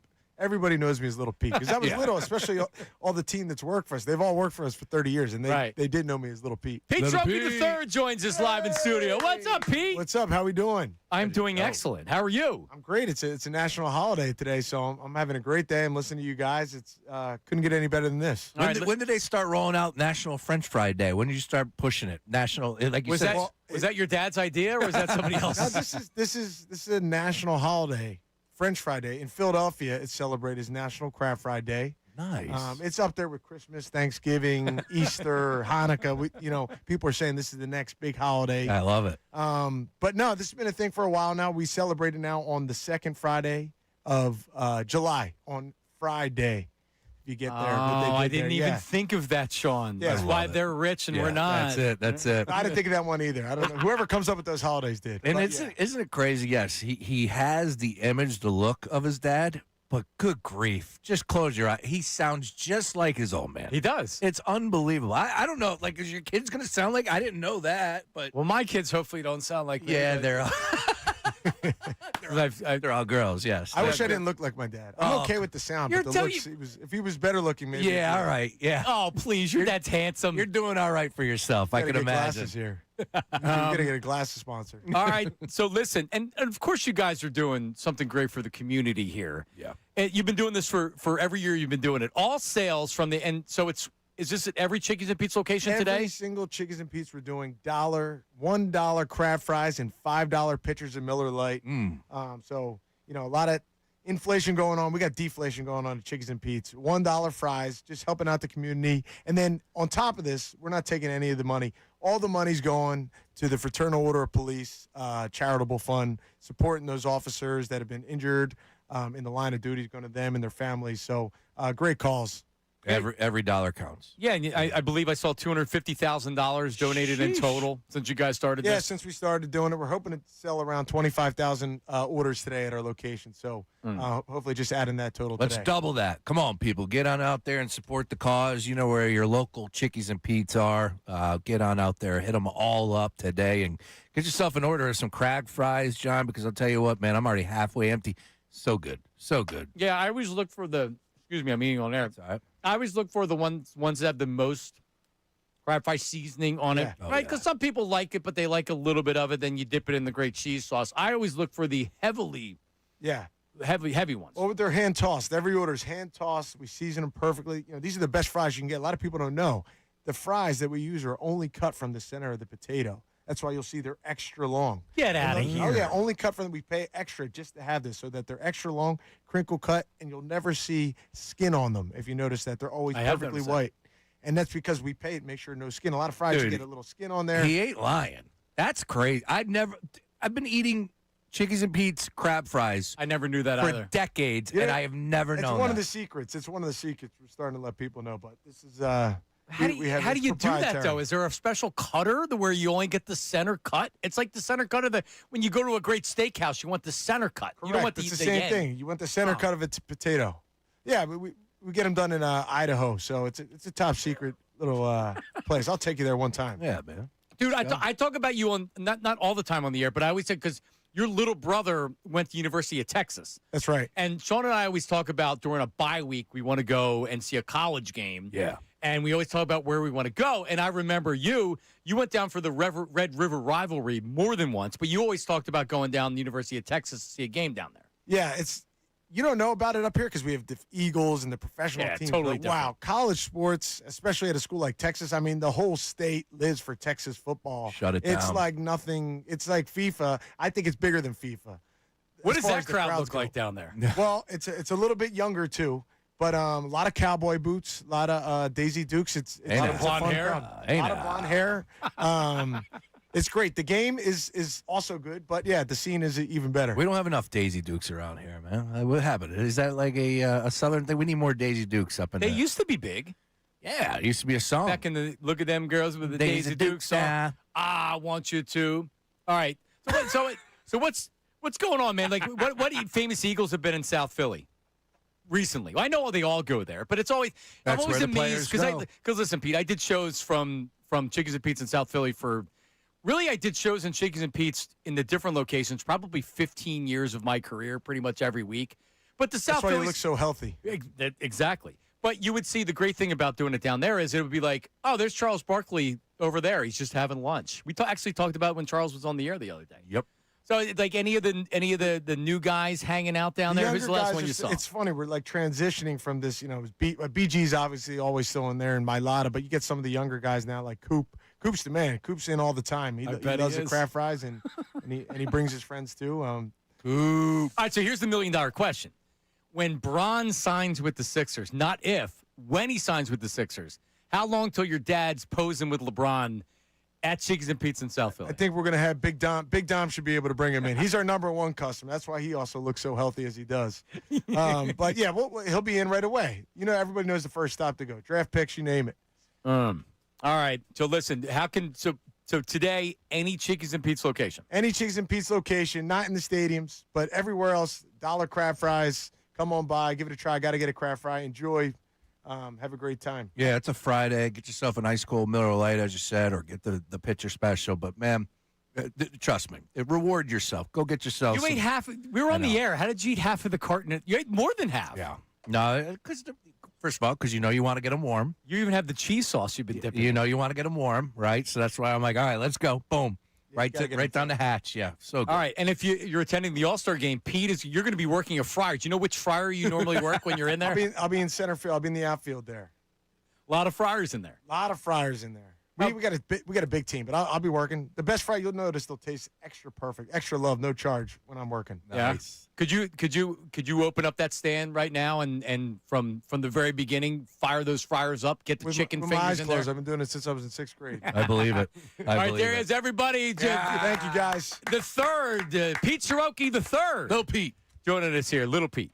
I didn't want to call you Little Pete. Yeah, that's what he's known. He's Little Pete. You the man, brother. Thank you. All right, coming up, we'll talk about the Bryce Harper story coming up here because Bryce Harper's catching a lot of flack. Philadelphia Inquirer really roasting him. And in the home run derby. Yep, that's coming up next. Middays with Marks.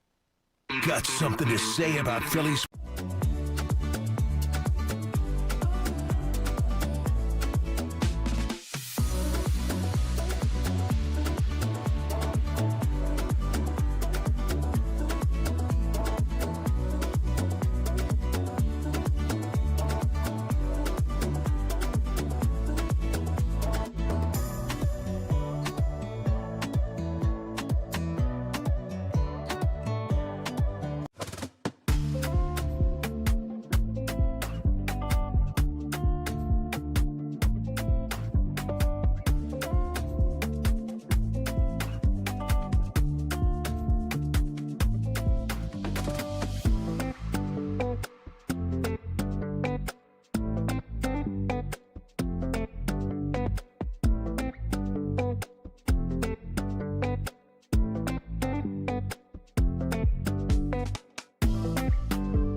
You think he was talking about you there, Rodman, when he said that?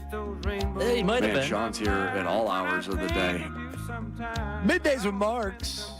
John doing some housekeeping here as Chickies and Pete's stopping by for National Fry Day. The crinkle cut. That's a strong fry, Rodman. It is a strong fry. Just picked up some crinkle cuts on the other day. That's all my daughter eats is French fries and just like every other kid. And Chicken fingers, yeah. cheese. We went shoestring. We got the shoestring fries for her because it's just small. Like you get more in the bag. And My kids like the shoestring. yeah, it's just quicker. How do you cook them? How do I cook them? Yeah. In the oven. Oh. What?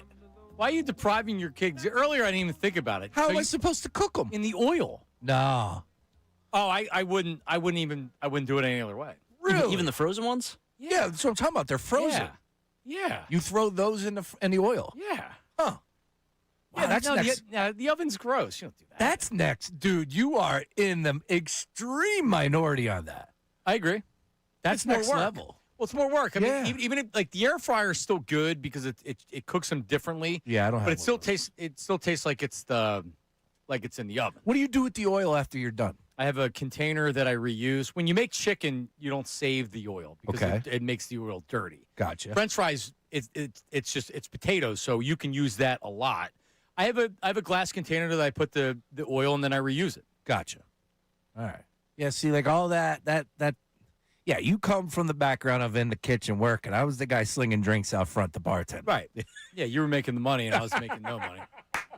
Believe me. Speaking of, I bartended at Chickies. You did. I remember. We were just talking about it. I had a great gig. Worked my butt off to get that opportunity. Was making good money, and then all of a sudden, they were like, "Yeah, we need you to work nights over here at the Fanatic." And I'm like, "Oh no!" When I left WIP and I came here, Pete said, "Hey, like, I'll Hell give you a yeah. bartender. You can do daytime bartending." Do you make money?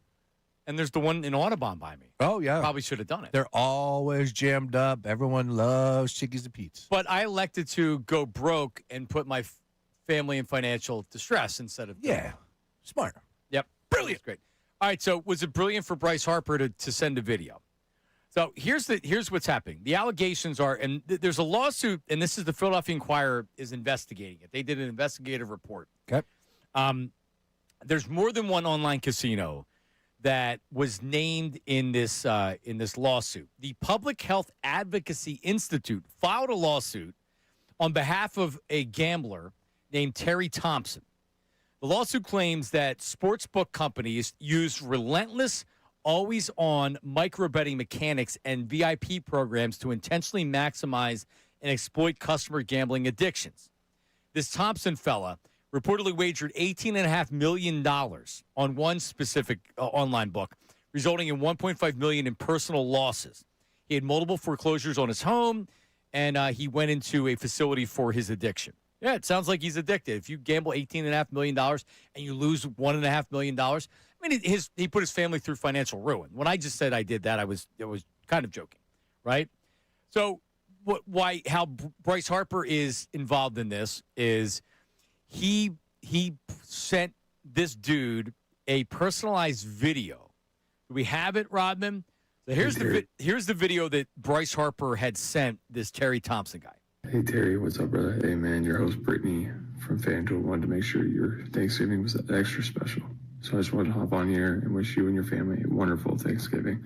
Tell I said hello. I appreciate all the support through the years, and I just hope you have a great day. Enjoy it, and we'll see you soon. Bye. All right, so so he's a big Eagles fan. He's a big Phillies fan. I'm assuming he's from the area. I don't know how Bryce Harper's actually on what's it called, the service where you get the videos on Cameo. He's on Cameo. Correct. And for is it $900 you can get a personalized Bryce Harper video? Correct. And if you want a business one, so in other words, Bryce Harper would say, "Hey, Chickies and Pete's, your crab fries are great. I love going to Chickies and Pete's. Bryce Harper's a big fan." For how much? $10,000. $10,000. $10,000 for a business shout out. I think it's 60 seconds. Okay. I want to say both. So let me real fast. Why would Bryce Harper be on Cameo for either one of these things? And I'm speculating, I don't know this, that maybe this is somebody, either a family member, a relative, or somebody like that says, "Hey, Bryce, hey, we can make some money doing this. And for $10,000, you can shout out a business video and blah, blah, blah, blah. To where Bryce, instead of giving somebody money and saying, all right, here's $100,000, he can say, okay, once a month I'll read for, 15 minutes, I'll read these cameos and I'll send them to you, and then that's it. I don't know why he would do this video. I don't know where this video came from. Is that even part of any of this, Rodman? From what I understanding, that's the video that it was sent to. It was sent to the person, but this wasn't through. Was this through Cameo or was this through a relationship? We don't know. I don't know. We don't know that Can't confirm. for details or for definite. But it's a Cameo style video. It is a very Cameo style video, but I suspect that this did not come through Cameo. Again, just a guess. But even if it did, let's just say it did or it didn't. And, there are many different ways that we can have this conversation, right? Like, I'm not here to fight the fight for sports books. I'm not here to go down that path with the poly markets. I'm not. I just wanted to speak about specifically Bryce Harper and why I think it's outrageous that the Inquirer is throwing his name in the headline attached to the fact, and they know what they're doing, that this guy had $2 million in gambling losses, was a, quote, gambling addict. And they're attaching Bryce Harper's name into it. Now, did he send the video? Did they send the video on behalf of Bryce Harper? Absolutely. Did that happen? Sure. I understand why this is a story. But at the end of the day, John, he did nothing wrong. There are 5+ sports books that advertise with Major League Baseball. They have 2 that they lean on exclusively. With that being said, every team has the option to be sponsored by a sports book. Also, to players themselves. LeBron James is represented by DraftKings Sportsbook. Giannis, Kevin Durant. It's heavily involved personally and in all the leagues. Connor McDavid, he signed an endorsement deal with a sports book. Every sport, every one of these players are making the sports book money. And why not? Because if the league's going to make it, why shouldn't the players? Right. I mean, you watch a broadcast, Tom McCarthy will be like, all right, Kyle Schwarber's coming up right now on such and such sports book. It's plus 240. Yes. For him to hit a home run. Bryce Harper knew nothing about this guy's problems, knew no details, zero. I don't care. I'll argue that. There's no way that he's like, all right, I'll do this video. Wait, well, how good of a customer is this guy? What does he gamble? Oh, how much does he spend? Oh, he's down? Is he up? No, there's no way that conversation is happening. Somebody reached out on behalf of FanDuel or this VIP host to Bryce Harper, a contact, whatever it may be. Hey, Bryce, this guy's a diehard Philadelphia sports fan. He loves you. Could you do me a solid? Here's the video. Yep. That's it. And it was a 10-second video. Shame on the Inquirer for doing what they're doing. And Mike Sealski, who's putting on logs onto the fire, he knows what he's doing. He's no dummy. Everyone else tells me how smart the guy is, right? Bottom line is he's the one that's on social media fanning the flames. And you know what? I think, honestly, they look really bad. They do. In a time where I try and stick up for the media, like, dude, you don't need to do this. And the only reason why you're doing it is because Bryce Harper's involved. He did nothing wrong. Zero. It's not illegal to be associated with a sports book. That's number one. And number two, he knew no details of a guy's addiction. He is not affiliated with, and at least that's what's being reported. He's not affiliated with FanDuel. He's not, but he could be. We don't know the circumstance that he did it, and I tend to agree with you. Now, I think the actual report is fine because he did send the video. There is a lawsuit, and, I mean, I think you also have to realize, like, for every time we do these and we say gambling problem, call 1-800-GAMBLER, we don't think about the guy that just totally ruined his family's life. It's fair. Right? So, like, I actually do think it's important that that story is told because we can responsibly gamble and that we want people to responsibly, like, have fun with it. Don't ruin your family. Don't take your family, like, don't foreclose your house. That's a major deal. But like you had said with Sealski, and I want to pull up exactly what he said on social media if he didn't block me. I don't know if he did. Well, I know the one tweet, and I'll just say this, because this is the one that I called him a weasel, as Jacob Voracek did, where he said, oh, I know I'll be taking Bryce Harper to win the home run derby on FanDuel. Like, dude, you're a weasel. Like, that's why you earned that reputation. But continue to tell everyone how smart you are, and I get it. Like, continue to write those articles. It's what makes the world go round. You got to troll. You got to get those clicks. I understand. So he says Bryce Harper has some explaining to do. And they asked him about him, and he didn't have any comment. But, like, if I'm advising Bryce Harper, he's not going to explain anything. Doesn't have to. I don't think he has to explain anything. It's a private business. No, I'll tell you this. I'm sure he's not going to be doing anything like this anymore, right? We don't. If you can tell me what the circumstance was of Bryce Harper doing this, that I would say, wow, that's really bad. I don't think that exists. Like you had said, it had to be like, hey, Bryce, this dude's totally ruined his family's life, and we want him to bet more money, and he's lost $1.5 million. Can you please send him this video because we want him to because he's really sad right now? And he would say, yeah, sure. Give me, you want to do an investigative journalist piece. What's his actual role in this other than using him to prop up this story, which is what you're doing. There you go. The story's absolutely legitimate because this dude, you're seeing the dangers of the gambling. That's fair. That's what you're seeing. I agree. And it's crazy that now that Bryce Harper sent this guy the video. It doesn't make what he did wrong or malicious. And that's what's unfortunate because, I'm getting crossed up. I'm just simply pointing out the fact that Bryce did nothing wrong in my eyes. To each their own on their opinion. But you want to talk about the sports books, you want to talk about the poly markets, you want to talk about whether or not players should be or leagues should be involved. That's a whole different conversation. That's fine. I'm not fighting that fight. I am fighting the fight of how dare you put his name in the headlines and then insinuate, as they did multiple times via social and front page on the Enquirer, with, of course, columnists coming over the top, fanning the flames. I don't know. I mean, it might be a good idea for a representative to put something out like, hey, Bryce, a very short statement. Bryce put this out on behalf of this person. Yeah. Bryce did not know other than he asked him to send the video to such and such. I don't even know if they have to do that, but at least putting something very general and basic out, at least then Sealski can't say he has some explaining to do. See, I don't think he has any explaining. I don't have any problem at all that he didn't address it. Sealski, you should go ask him. Go get a comment from him. Go down to the big there is a lawsuit, and he's not named in the lawsuit, but there is a lawsuit. So if I'm advising him as a lawyer, don't say anything. There you go. And now maybe he is going to have to say something because this is becoming a bigger story. I can't believe he's on Cameo, though. Yeah, that's the biggest shocker of all this. All right, coming up live from Las Vegas, he was at the 76ers game last night where the Sixers first-round draft pick looked awesome.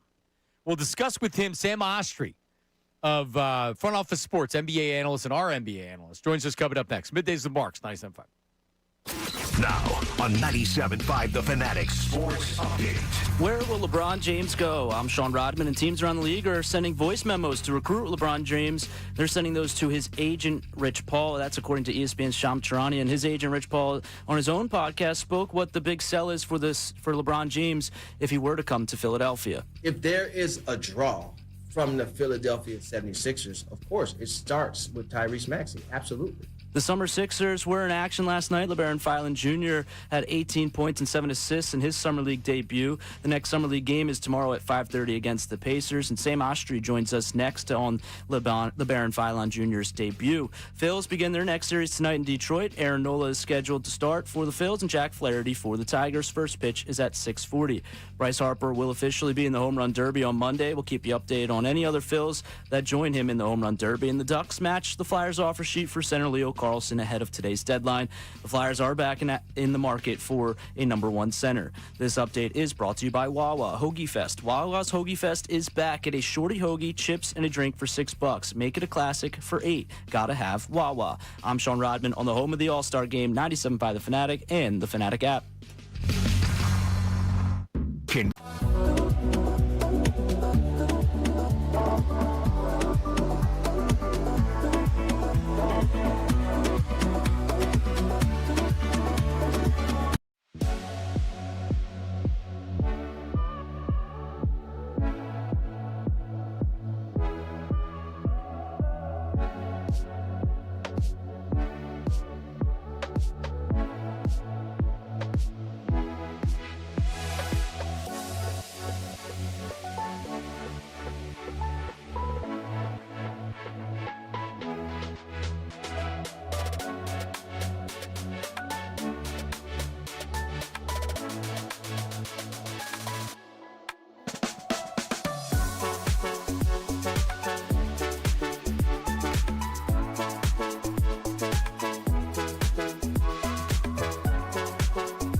right, Sam Ostry, we're hoping joins us from he joins us coming up here soon, live from Vegas. 76ers Summer League last night. And I mean, I was tuning in for Broom. I wanted to see how he looked.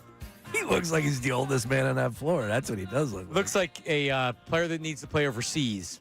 That's what he looks like. I don't know what Daryl Morey special. Yeah, I don't know what Daryl was thinking. There wasn't one. It's a second-round pick. Yeah, but if you know his game isn't going to work at the next level, what are you doing? Is it more of like getting a right guy, like a guy that's actually won something at the collegiate level? I think it's a, like, can he be a backup power forward center? And we're not like you're not shooting high. You're shooting for a guy who can play 8 to 10 minutes a night. And like if he can help you with doing that, then at least you got a piece. I mean, who knows? Whatever. But listen. We even talked about it a little bit yesterday. We were tuning in to see what the first-round draft pick looked like, and he is smooth. And it was fun. It was fun. I tuned in. I DVR'd it, so I was going back to watch it. And outside of like the summer, outside of like you're tuning in to watch a specific player, it's a summer league. So you got to be a real hoop head to care about anything going on other than maybe one or two players. But man, he was something. He's a gamer. Everything that was being said about him was reality. Now, it is Summer League. And as I said, Ferk went for 40 in a game, right? We've seen people just tear it up. But still, it's fun. It's something to give you to watch. And I got to give a lot of credit to the NBA. And it's definitely different being in Vegas than it is in Salt Lake. But they have created quite a little bit of a monster with the Summer League. And to the sickos that enjoy it, like, man. Yeah, why not? You put butts in seats, and that's the ultimate difference. And last night, as far as 1 versus 2 with DeBanza versus Peterson, like that game delivered and then some between those two. The NBA is in great shape, John. They got some young studs that are going to carry this league for years to come. Last year's draft, AJ last night. Peterson didn't play well, but he looked like he was the real deal. He is the real deal. They have some really good young talent representing this league. So. They sure do. All right, joining us right now live from Vegas is Sam Ostry, he was Front Office Sports NBA analyst. Both games last night. This dude went, because the one was in UNLV, the Thomas and Mack, and then the other one was, at the MGM, I want to say. He went back and forth. The MGM, yes. He was chopping it up with Jeff Van Gundy last night and plus, but he was at the Sixers game. But I think at the Thomas and Mack, do they have Sam Ostry joins us right now. Don't they have 2 courts that they play games on in Thomas and Mack? What's up? Guys, it's 2 courts, and they're like I was Vegas, but yeah, it's an incredible atmosphere the NBA's created. Uh-oh. We might have to bump you to the cell, Sam. That Wi-Fi is a little touch and go here. You guys got me? I'm in a hotel. It's what I'm working with here. Yeah. No, we know. Let's try it, and then if it's not any good. But anyway, LeBaron Philon makes his debut for the 76ers. High volume night as far as shots. Did look good shooting threes, but overall, you checked it out. What was your opinion? Yeah, he's a really talented player, and I think everybody knew that when they drafted him. Some of the criticism was around will he fit in the context of the Sixers and how many guards they have. But he's such a great shooter off the bounce. He's such a good pick and roll ball handler, manipulator, really good passer. He had 7 assists yesterday, and it's just hard for guys to stay in front of him. The one thing I will say is this is the first time I saw him live, and I was like 5 rows back from courtside. He is really thin, like just a really skinny dude, thin frame, and so he's definitely going to have to put on some weight and some strength at the NBA level. But right now, when he's in a college context, which is essentially what Summer League is, he's an incredibly talented player. Yeah, that's where exactly I was going to go. For the naysayers saying it's Summer League, it's the reality. So I'm not trying to say they're wrong, but at the same time, you want to give the kid a little bit of credit here because he looked like he was the real deal. Translation, what 1 game in the Summer League, what does it look like at the next level if he is to get some minutes, which he will for the Sixers? What do you see as far as potential is concerned? Yeah, so a lot of what I see is how he's going to work out with Maxey and Edgecombe. And we know those three guys probably aren't going to be on the floor a whole lot together. Mike Gansey himself even said that after they drafted Philon, because they're just three smallish guards. And so that doesn't really work defensively. But can he work with when it's just Maxey on the floor, when it's just Edgecombe on the floor?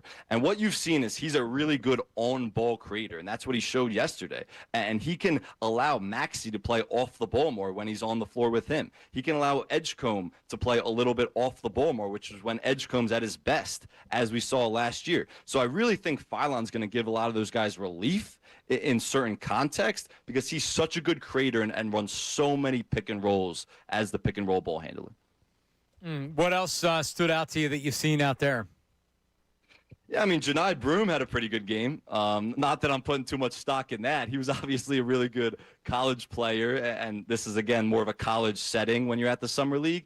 He played a really good game. He's the only player on the Sixers Summer League roster who actually has any NBA experience. So there's a lot of no-names for most Sixers fans, like Matt Rogers played pretty well last night. But it's really cool being at the Summer League because it's like at the Sixers game, they were playing the Pistons. Cade Cunningham is 5 feet from your right. Mike Gansey's 5 feet from your left. Paolo Banchero's walking through right in front of you. It's just all these huge names within like touching distance of everybody, and that's what makes Summer League a really cool atmosphere. And when you walk around the casinos, who's the most famous person that you saw? Because I remember when I was out in Summer League, I guess it was, I don't know if it was 10 years ago, but close to it, or even more. You're walking around, NBA player, NBA GM, NBA coach, another former player. It's just all over the place. They're just NBA people. Yeah, Anthony Davis is probably the one. I saw him just walking around casually yesterday. Like Colin Gillespie's just walking the concourse, and he looks like you or me. Mm-hmm. Like Colin Gillespie does not look like an NBA player, so nobody is bothering Colin Gillespie walking around the concourse because most people don't realize he's an NBA player. But of course, when you have Anthony Davis walking around, everybody stops him for a picture. But it's all these execs, coaches, players, and they're all so accessible in this setting. Yeah, so much money to be made down there. There's a $280 million in economic impact. The bigger picture around NBA Summer League article that I was reading last night, because some of the things that I was learning about is what referees do. And it just continues to get bigger and better every year. They're now doing live podcasts on the outside. There's like a whole lot of more creators that are getting involved, which is always a good thing in my mind, just to get the message out. But at the end of the day, you're talking about the end-all and be-all for all things NBA is the NBA Summer League. Now, from the Sixers, you get to the main course with all love and respect. We go 1 versus 2. AJ DeBanza versus Peterson. And, man, I'll tell you what, AJ is the real deal. Sam, the NBA is in great hands right now. They got a lot of young studs. He's unbelievable. He was so much better than Peterson last night. And it was an interesting matchup because Peterson has essentially said after the draft that he believes he deserved to be the number 1 pick. So that's why everybody was looking forward to that matchup. And the atmosphere in the gym was incredible. DeBanza can get to any spot on the floor he wants at any time. I mean, he really looked like a man amongst boys yesterday. He's a good finisher around the rim. There was a moment where Peterson was actually guarding him, and they weren't guarding each other for long stretches, but the whole gym went crazy. DeBanza gets downhill to his spot and kind of shoots a turnaround jumper. It doesn't go in, but it was an effortless shot, and he got to his spot. He's so much better than Peterson because he's so much bigger and such a great downhill driver. Peterson has to work so much harder for his shots, and you saw that yesterday.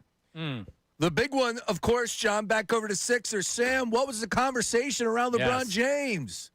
Yeah, that's literally all anybody's talking about at Summer League. And I'm actually heading out to Sixers Summer League practice after I get off with you guys. So maybe I'll get some more information there. But it's all anybody's talking about. And pretty much what everybody's saying is, I don't know. Like nobody has a clue because LeBron hasn't really given any tea leaves. It's all his agent. And his agent is being, obviously we've seen the podcast and everything that Rich Paul's doing when he has Bob Myers on.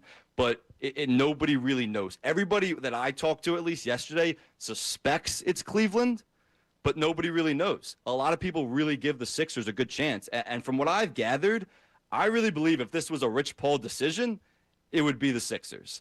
Unfortunately, it's not just a Rich Paul decision, as much as he might have an influence on it. It's mostly a LeBron James decision, and that's why people are uncertain. Yeah, it does. Does it seem like it's come down to the Cavs or the Sixers? Right? Like, I know the Heat are being mentioned. I don't see him going back to Miami. I don't. I agree because I really think he wants to win. And I think that it's not just about lifestyle and the story. He wants to win a 5th championship. He doesn't have a chance to do that in Miami. They just don't have enough depth. Him and Giannis and Bam aren't really a good trio. He has his best chance of doing that in Philly or with the Cavs, and I think Philly's number 1 on that list. All right, so listen, if you hear anything, just like keep your ears out. If you hear anything, let us know. When do you think he makes a decision? Is anybody speculating on that? Is this happening sooner than later? From people I was talking to yesterday, and everybody pretty much agreed, he's loving this spotlight. And Rich Paul is loving this spotlight. I mean, the views, and he has the entire NBA world on his around his finger. And I think LeBron and his camp have been known to really like that and enjoy when all the attention is on him. And that's what's happening right now. So there's no rush. Like these teams have decisions to make with other roster spots based on what LeBron decides, including the Sixers. But there's really no rush from LeBron's perspective. So I think he's really going to take his time. I don't know if it'll even happen in the next week. Sam doing a great job out there in Vegas. Make sure you follow him at SOSHTRY. It's first initial, last name on all things socials. Again, covering 76ers. Doing it on his own dime, too, John. He's getting down there. Of course, he's doing pieces for Front Office Sports. But I also tell you this, Sam.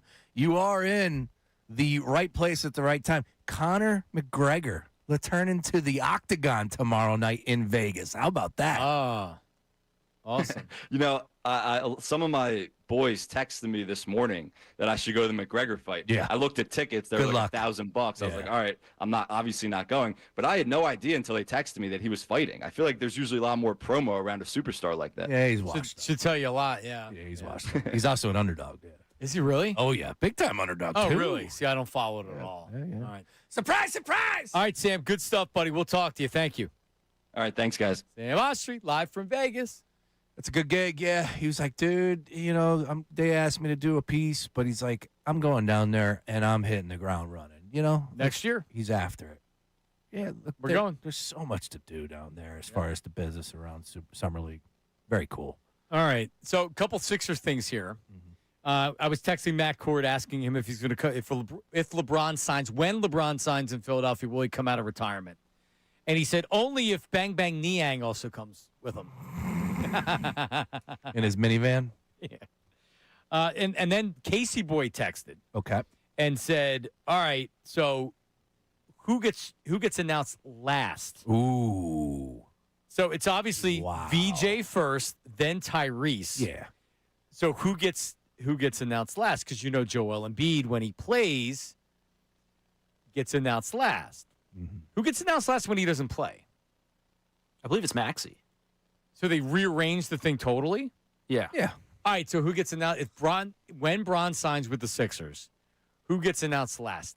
It doesn't feel like they're going to give it to Bron. No, it's still JoJo. So what does LeBron get announced first? Second last? I don't know. Yeah, sorry. It is LeBron. I think you might do it first. Yeah. Very different, but you can't bump JoJo.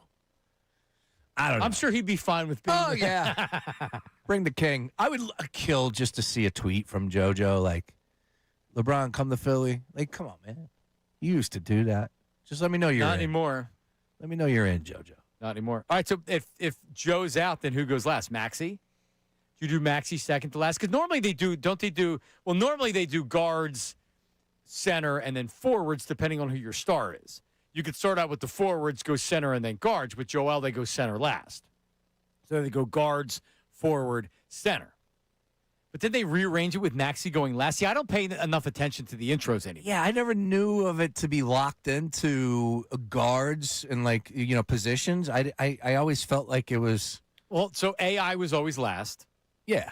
Because he's the star. The star is last. The biggest pop goes last. All right. But I agree. If you have somebody that you're not going to bump, and I don't think you bump JoJo, you do LeBron 1. Ladies and gentlemen, introducing for the first time. Oh, man. A 6'9" forward. Imagine St. Mary's St. Vincent. Just a kid from Akron, Ohio. Yeah, I don't know how they're not hiring you. The GOAT. Are they not having tryouts? I've heard that they already know who they want to do it before they had this tryout that they were talking about. Yeah, they know they know what I'm capable of. They know I'm interested. They know I would kill to have that gig. And you would kill the gig, too. I'd do it for the next 30 years. I'd be like, all right, that's it. I would change everything. I'd be like, I'm a full-time PA announcer for the 76ers. But that's not going to pay you enough. I don't care. That's my life. So you know that the guy in Detroit, Mason, I forget his first name. I forget his full name. Wallace. That guy? Well, he would do Detroit basketball. Oh, yeah. He did radio, too, for a while. Really? He stopped doing it after, but he was doing it for a long time. So he was doing radio. I don't think he was doing sports radio, though. They got some good ones in the NBA. The cat from Miami who does The guy in New York stinks, supposedly. He was terrible, John. Yeah. He was terrible. That was like the first time I ever paid attention to it. Now, less is more inside the Garden, so I can get down with that. You don't have to go too crazy. It's Madison Square Garden. Right. But he said, let's play ball. That's not a basketball thing, bro. That's baseball. That's baseball. I think he's been there for a while, too. I'm sure he has, but you can't do that. You got to lose that. Yeah, but with Dolan, the guys that are loyal to him, he could be the worst guy ever. And if you're loyal to Dolan and kiss his ass, he's going to keep you. Yeah, I agree. Kyle Schwarber now officially doing the home run derby. Is that correct there, Robin? Yes, the Phillies put out a little video for Kyle Schwarber. He's doing the home run derby and another post as well. I can't wait to bet on that. I'm going to be there. Yeah, you're going. I'm going. All right. So did you Game Time or StubHub or? My good friend Colin Good came through and said he's got an extra. Now I told him I'd pay for it because it wasn't exactly cheap. So we're going. But at the end of the day, I'm going to spend a couple extra bucks. Who cares? Just a home run derby in Philadelphia. Where are your seats? 300 level. Left field. Unfortunately, left field. Everybody's a lefty. So it's like I wanted to be in right field if I had to pick. But hang on, left field in foul territory? I believe so. Yeah, because there's no 300 level. Yeah. So we're left field to 301, I'm guessing. I forget. But the 300 level, ready to go. And but that's a good vantage point to watch it, though. That's what we were saying. Yep, that's exactly what we were saying. You can see everything from there. Everything from there, Schwarber and Harper. I think the showman is going to show out. It's going to be tough to beat Schwarber because he just looks so easy. But don't tell me Bryce Harper ain't going to make life interesting down there. Too soon to place a bet on Harper after Easy Sealski. Just use DraftKings and use my promo code Fanatic, all right? Yeah, promo code Fanatic. No, I'm doing the Bet Park. I know. Are you crazy? Ray's using Live. You're using Bet Parks. We got DK. Again, I'm not here to fight the fight for any sports books. I'm just here to tell you Bryce Harper did nothing wrong. Tough to do in 2 minutes, but the San Antonio Spurs, Ray's going to talk about this, I believe, at length the entire show today.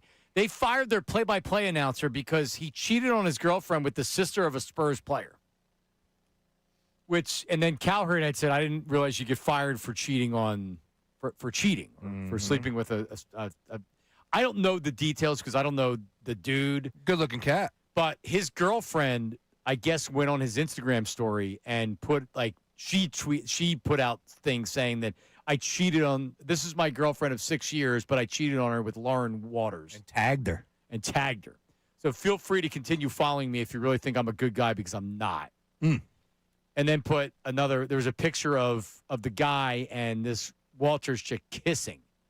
And it said, me and my new girl, Lauren K. Waters, and tagged her. Yeah. There you go. It's fireable offense? Everything's a fireable offense if you make your company look bad. Looks terrible. That's the way I operate. However, I think he has something to say about it too, right? Like I'll see you in a court. Like you're costing me money. Yeah, but I know. You can fight. All right, so if I got caught, if the same thing happened to me, if they fired me, it would be for cause.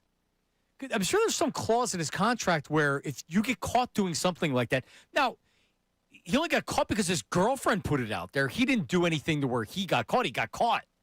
And I don't know if there's any HR violation of anything. It's not like an Adoka thing where he was messing around with employees and things like that. Yeah, it's very tough, and you never know what else is involved here, right? Like, is this the first time this guy did something wrong? Was he a womanizer? Did he have other warnings? Were there, meetings about this? You just don't know. But I just am going to rule on, don't make your employer look bad or else you could be fired. And that's all they got to say. It's like, man, we're getting drugged to the mud right now. That's why, hate to say this, but, man, you better be sure what you're doing, because when you start to mention Bryce Harper and illegal gambling and a gambling addict, like, you better be careful there. You know, because you're making him look pretty bad with that headline, Inquirer. Yep. That's all I'm saying. And the pictures were from, like, a photo booth of him and the girl he was cheating on her with, and they're kissing in one of the photos. And so he kept the photos? I mean, she found it. I don't know if it was on his phone or how she found it. She found it. I mean, that's on him at that point, I would feel like. Yeah. You're just leaving evidence for someone to find. But he's not the first or the last person to cheat. I'm not even going to say man, person to cheat. All right, men and women both cheat. Yeah. So is it fireable offense? I mean, it can be. Men lie, women lie. So it's just like this. Numbers don't. If I get a DUI, I could be fired from this job. Absolutely. If somebody else gets a DUI at their job, they're not necessarily going to get fired. But the terms are different for people that are in public positions. Correct. Period. That's it. Period. Sorry, coward. All right, coming up, we have the weekend watch list with Sean, and I want to bring Silvana in so we can nice. we can applaud her and wish her well. That's coming up next. Middays with Marks, 97.5. Now on 97.5 The Fanatic Sports Update. LeBron Watch continues. I'm Sean Rodman, and this update's brought to you by Morgenstern Medical. Losing your hair and wish you could do something about it? Call the trusted team at Morgenstern Medical, because where you go matters. Call 610-830-HAIR. LeBron James is having voice memos sent to his agent from league executives, according to ESPN's Shams Charania. And ESPN's David Miniman joined Kincade and Salciunas this morning on LeBron James' aspirations still left in his basketball career. I don't know where he puts this in the hierarchy of his needs, but he wants to win another championship. I've talked to him about it ad nauseum since 2020. Now 6 years since his last championship. So certainly that is in the mix of what he wants. And the Sixers have one of the best chances and the best lineups for him to join. We'll keep you updated on LeBron James. And Kyle Schwarber and Bryce Harper will both be in the Home Run Derby on Monday. That is official from the Phillies. Kyle Schwarber now joining Harper in the Home Run Derby. Phils are back in action tonight against Detroit. Aaron Nola scheduled to get the start for the Phils, and Jack Flaherty for the Tigers. First pitch is at 6:40. This update's also brought to you by the Macomb Group. Visit MacomGroup.com. The Macomb Group supports contractors with one of the largest PVF inventories. From pipe, valve, and fittings to trusted brands, count on the Macomb Group to help you stay on schedule. Visit MacomGroup.com today. I'm Sean Rodman on the home of the All-Star Game, 97.5 The Fanatic and the Fanatic app.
We got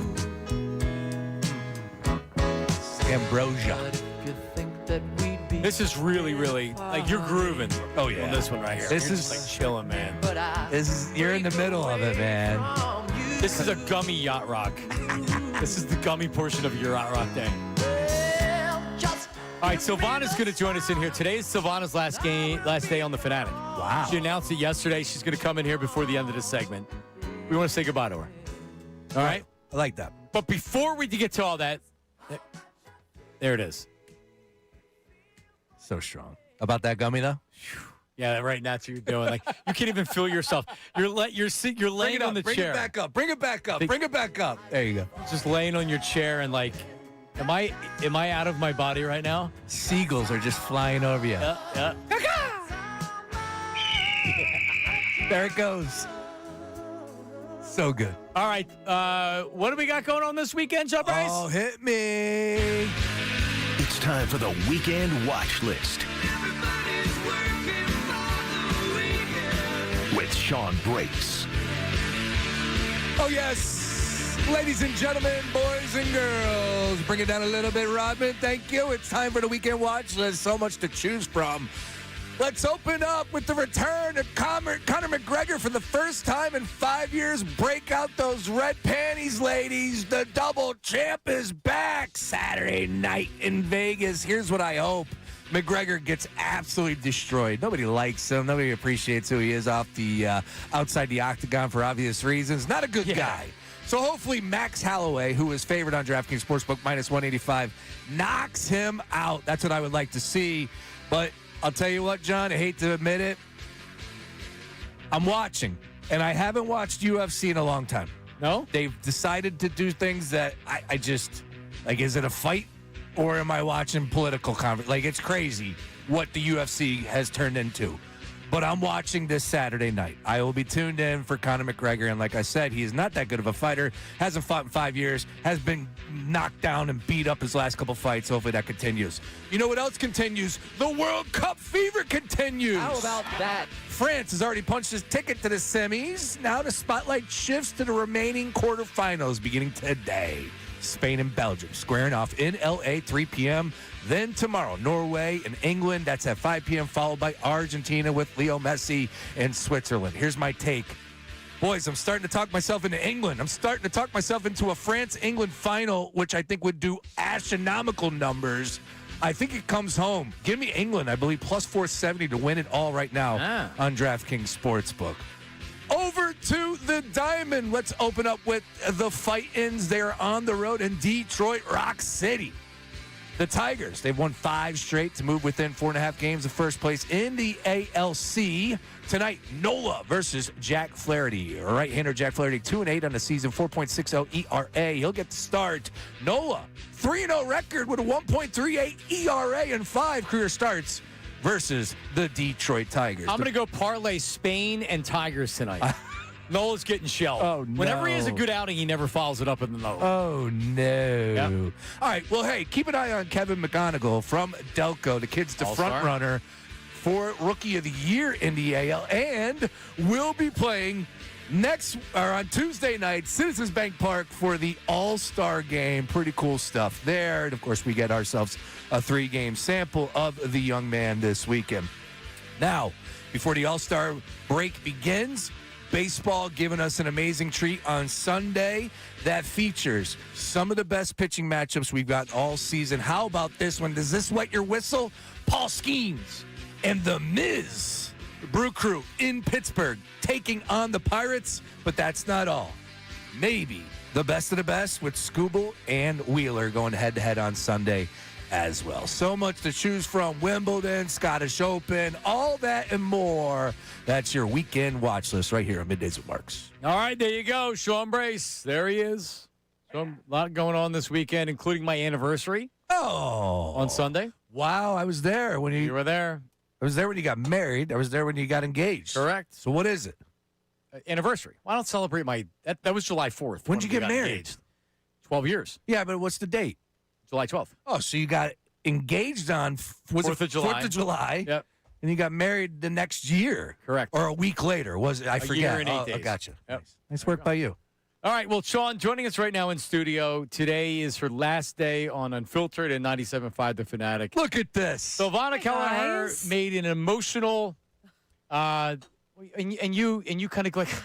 To say the least, I mean, that's like, yeah, it was very emotional. You held it together better than I ever could have, and you touched me, and I don't think you could have done a better job. I'm so proud of you for your decision and everything. I know what your dad meant to you. I know how that's still to this day. Of course it would. Every day is a struggle. Yeah. And I know that, and I'm proud of you for coming to this decision, and we obviously wish you nothing but the best, but I was really, really touched, and I thought you did such a great job yesterday. Thank you. I really tried to, I guess I thought that I did worse than I expected, but then when I watched it back, I was like, you know what? I think I did, the appropriate, like I did what I had to do. Exactly. Like I tried to reel it in, but I think it's also important to show that, like, yeah, we do have feelings. We do have emotions. We all struggle. Like we all go through stuff. And I am fortunate enough to actually like leave this business on my own terms in a sense. Wow. Like that's not common. And I'm very fortunate to have been in this position with this opportunity and the support I've gotten. I would have never, ever imagined that this many people listened, cared. Like I'm trying to go through every single message, direct message, comment, everything, because they really have touched me. And I mean, it's been very emotional. I feel like I just have been crying nonstop, but I feel like, it's good. I don't want to, act like I'm invincible through this all. 4,000 likes, John, right now, currently. Over 400 comments on our Instagram post. Of course, and that's not even, that doesn't even, it should be more. Because, it's crazy. That's a lot, though. But I can't fathom it. No, I can't. I would never expect it. Silvana, you shouldn't be invincible. No. Because you lost your dad. And the people that would try to, because this is what a lot of people do. They don't show it. They don't let it go. They don't talk to people about it, right? Yeah. And you just putting that out there, it touched a lot of people because there's a lot of people in your situation that are like, wow, you were very vulnerable yesterday on the air. Yeah. Which I looked at that, I'm like, wow, that's really, really impressive. Not a lot of people could do what you did yesterday, which was really take us behind the scenes and you pulled the curtain back to be like, this is what I'm going through. This is the anxiety that I've been having all the time since this happened. And there's a lot of people out there that you were speaking for yesterday. And it's important that we highlight that because there's a lot of people, mental illness, anxiety, stress, all those things aren't talked about enough. No. They're just not. I agree. They're just not. And I've dealt with depression. I have in my family, I have people that have mental illness, and it's not spoken about enough. And I'm glad that I didn't know what you were going to say. We obviously knew it was coming. Yeah. I was really, really proud of you. You did such a great job. I really appreciate it. I mean, yeah, I kind of wanted to be as bluntly honest because, listen, my dad died. I took 2 weeks off of work. I went back to work Monday after his funeral. And I kept working through the whole thing. And obviously, I think that put me in survival mode. It didn't hit for a couple of months, and I was fine. And then it was I'm still in survival mode almost 2 years later. August 31st will be 2 years since he passed. And it's I'm in. Have you grieved yet? Really grieved? I don't think so. I would go, every couple months, I would just have this complete and utter breakdown. And I was making myself sick a couple months ago. I thought that I had something wrong with my heart. I had chest pain every single day. I was going to the doctors. They were perfectly fine. I had emergency room visits. I was making myself sick, and I didn't even know because I was I don't feel it, though. Yeah. I'm not anxious. So that's what I meant by I've had anxiety my whole life, but this has been manifesting in a completely different way. It's been entirely different than what I would have expected. So no, I don't think I've had time to grieve. So that's why I feel like I need to do something slower because many people think that this is the dream job, and it is if you are passionate about it. When I lost my dad, he was the reason I was into all things sports. That passion went with him, and it's so demanding and time consuming. I never had time for myself.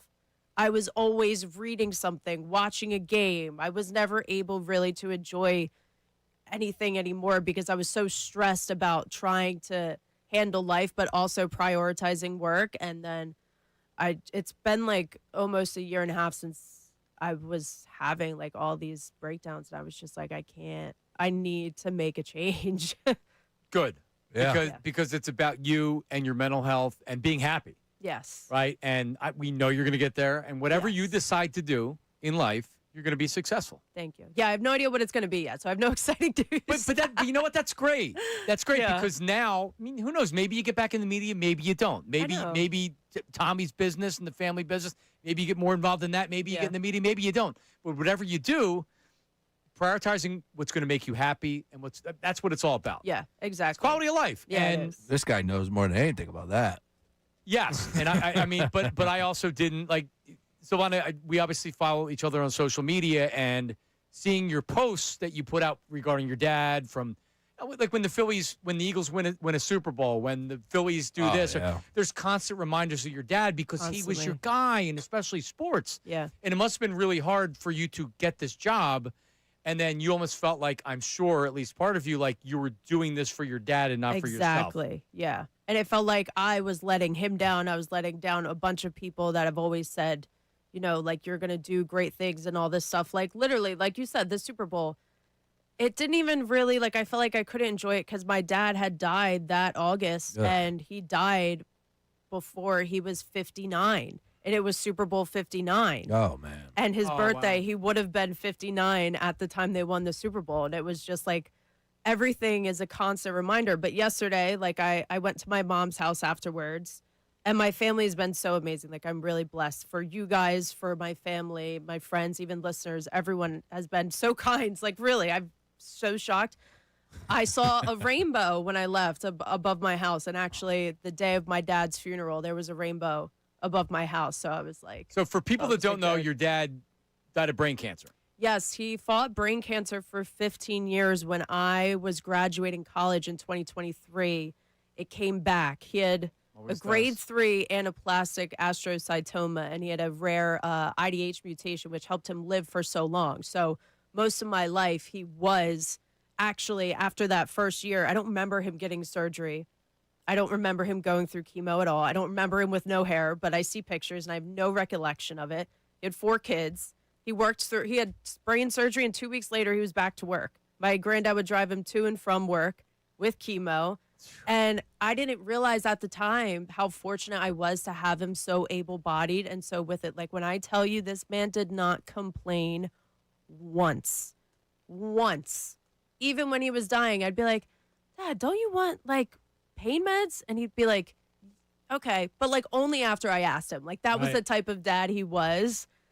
And, yeah, it was just, it progressed fast. I didn't realize how blessed I had it, because once it did turn, 15 years is really, it's a long time with Dutch, because Dutch, I remember the day that I was like, wow, something's wrong, and then it always comes back and it goes fast. So like, at least you did get that time with him, and I can tell you this, that I know you miss him, and it's it's not fair what happened, but he's looking down on you. Yeah, they never leave saw us. you yesterday. They never leave us. No, yeah. He's proud They're of always you. there. He sends me a bunch of signs, so I'm very fortunate. My nephew even sometimes says that he sees him. So, I mean, like, that really makes it feel a lot better as well. Like, random stuff happens all the time. Silvana, your final show is today. It's going to be with Ray. I apologize. Yes. You have to do your final show with it's Ray. full circle. Ray, help me get this job.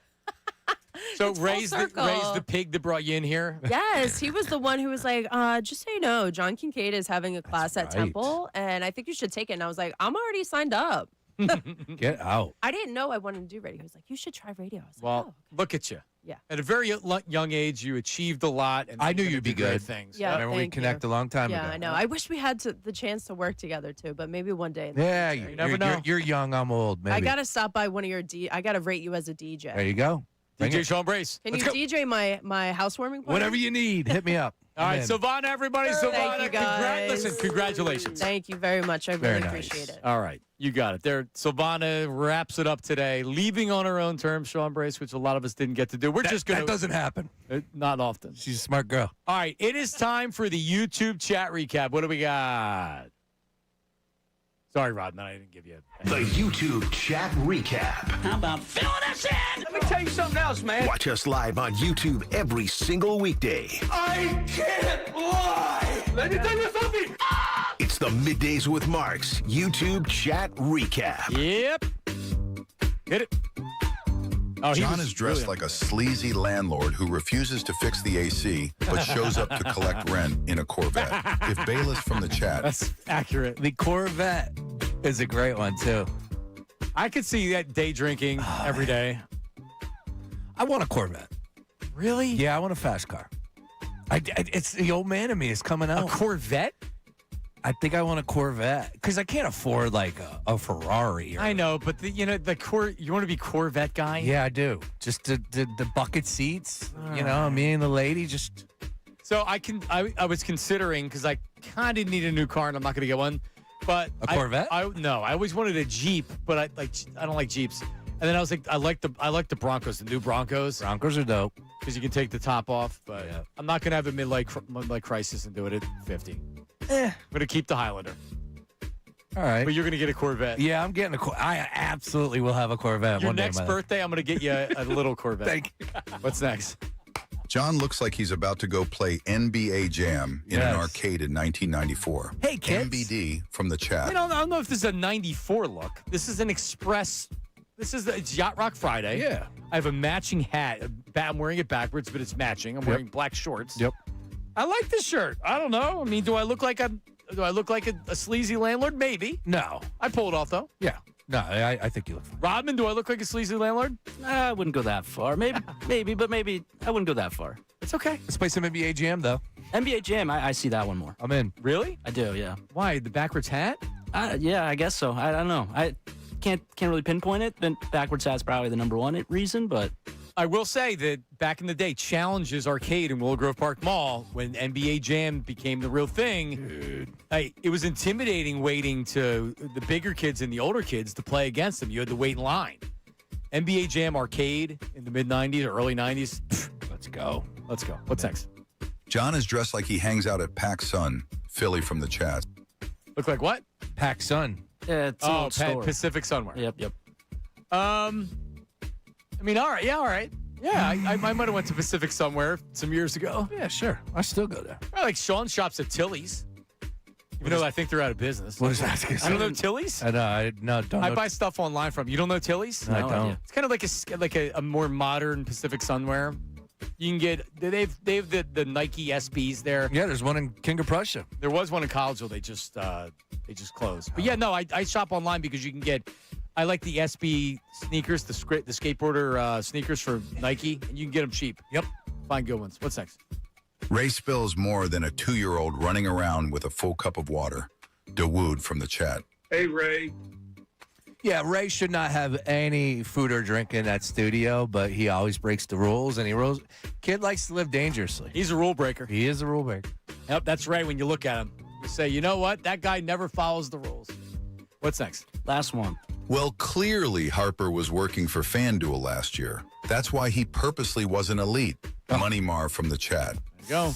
Oh, man. I know. Look, and I know we're having fun with it, but, like, there are people out there on the timeline that are going, well, it's easy fixing games.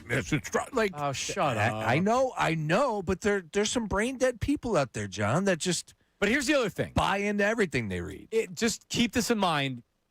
Just keep this in mind with Bryce Harper.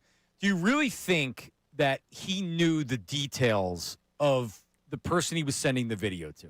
Now, that's on him because he's the one that did the video. But Bryce is a nice guy to where if someone asked a favor, he would probably do it depending on who it is. And if he thought he was just wishing somebody a happy Thanksgiving without the deed, like if they went to Bryce and said, hey, Bryce, this guy's lost $1.5 million and he's probably having a bad Thanksgiving. He's a big Phillies fan. Can you send him a video?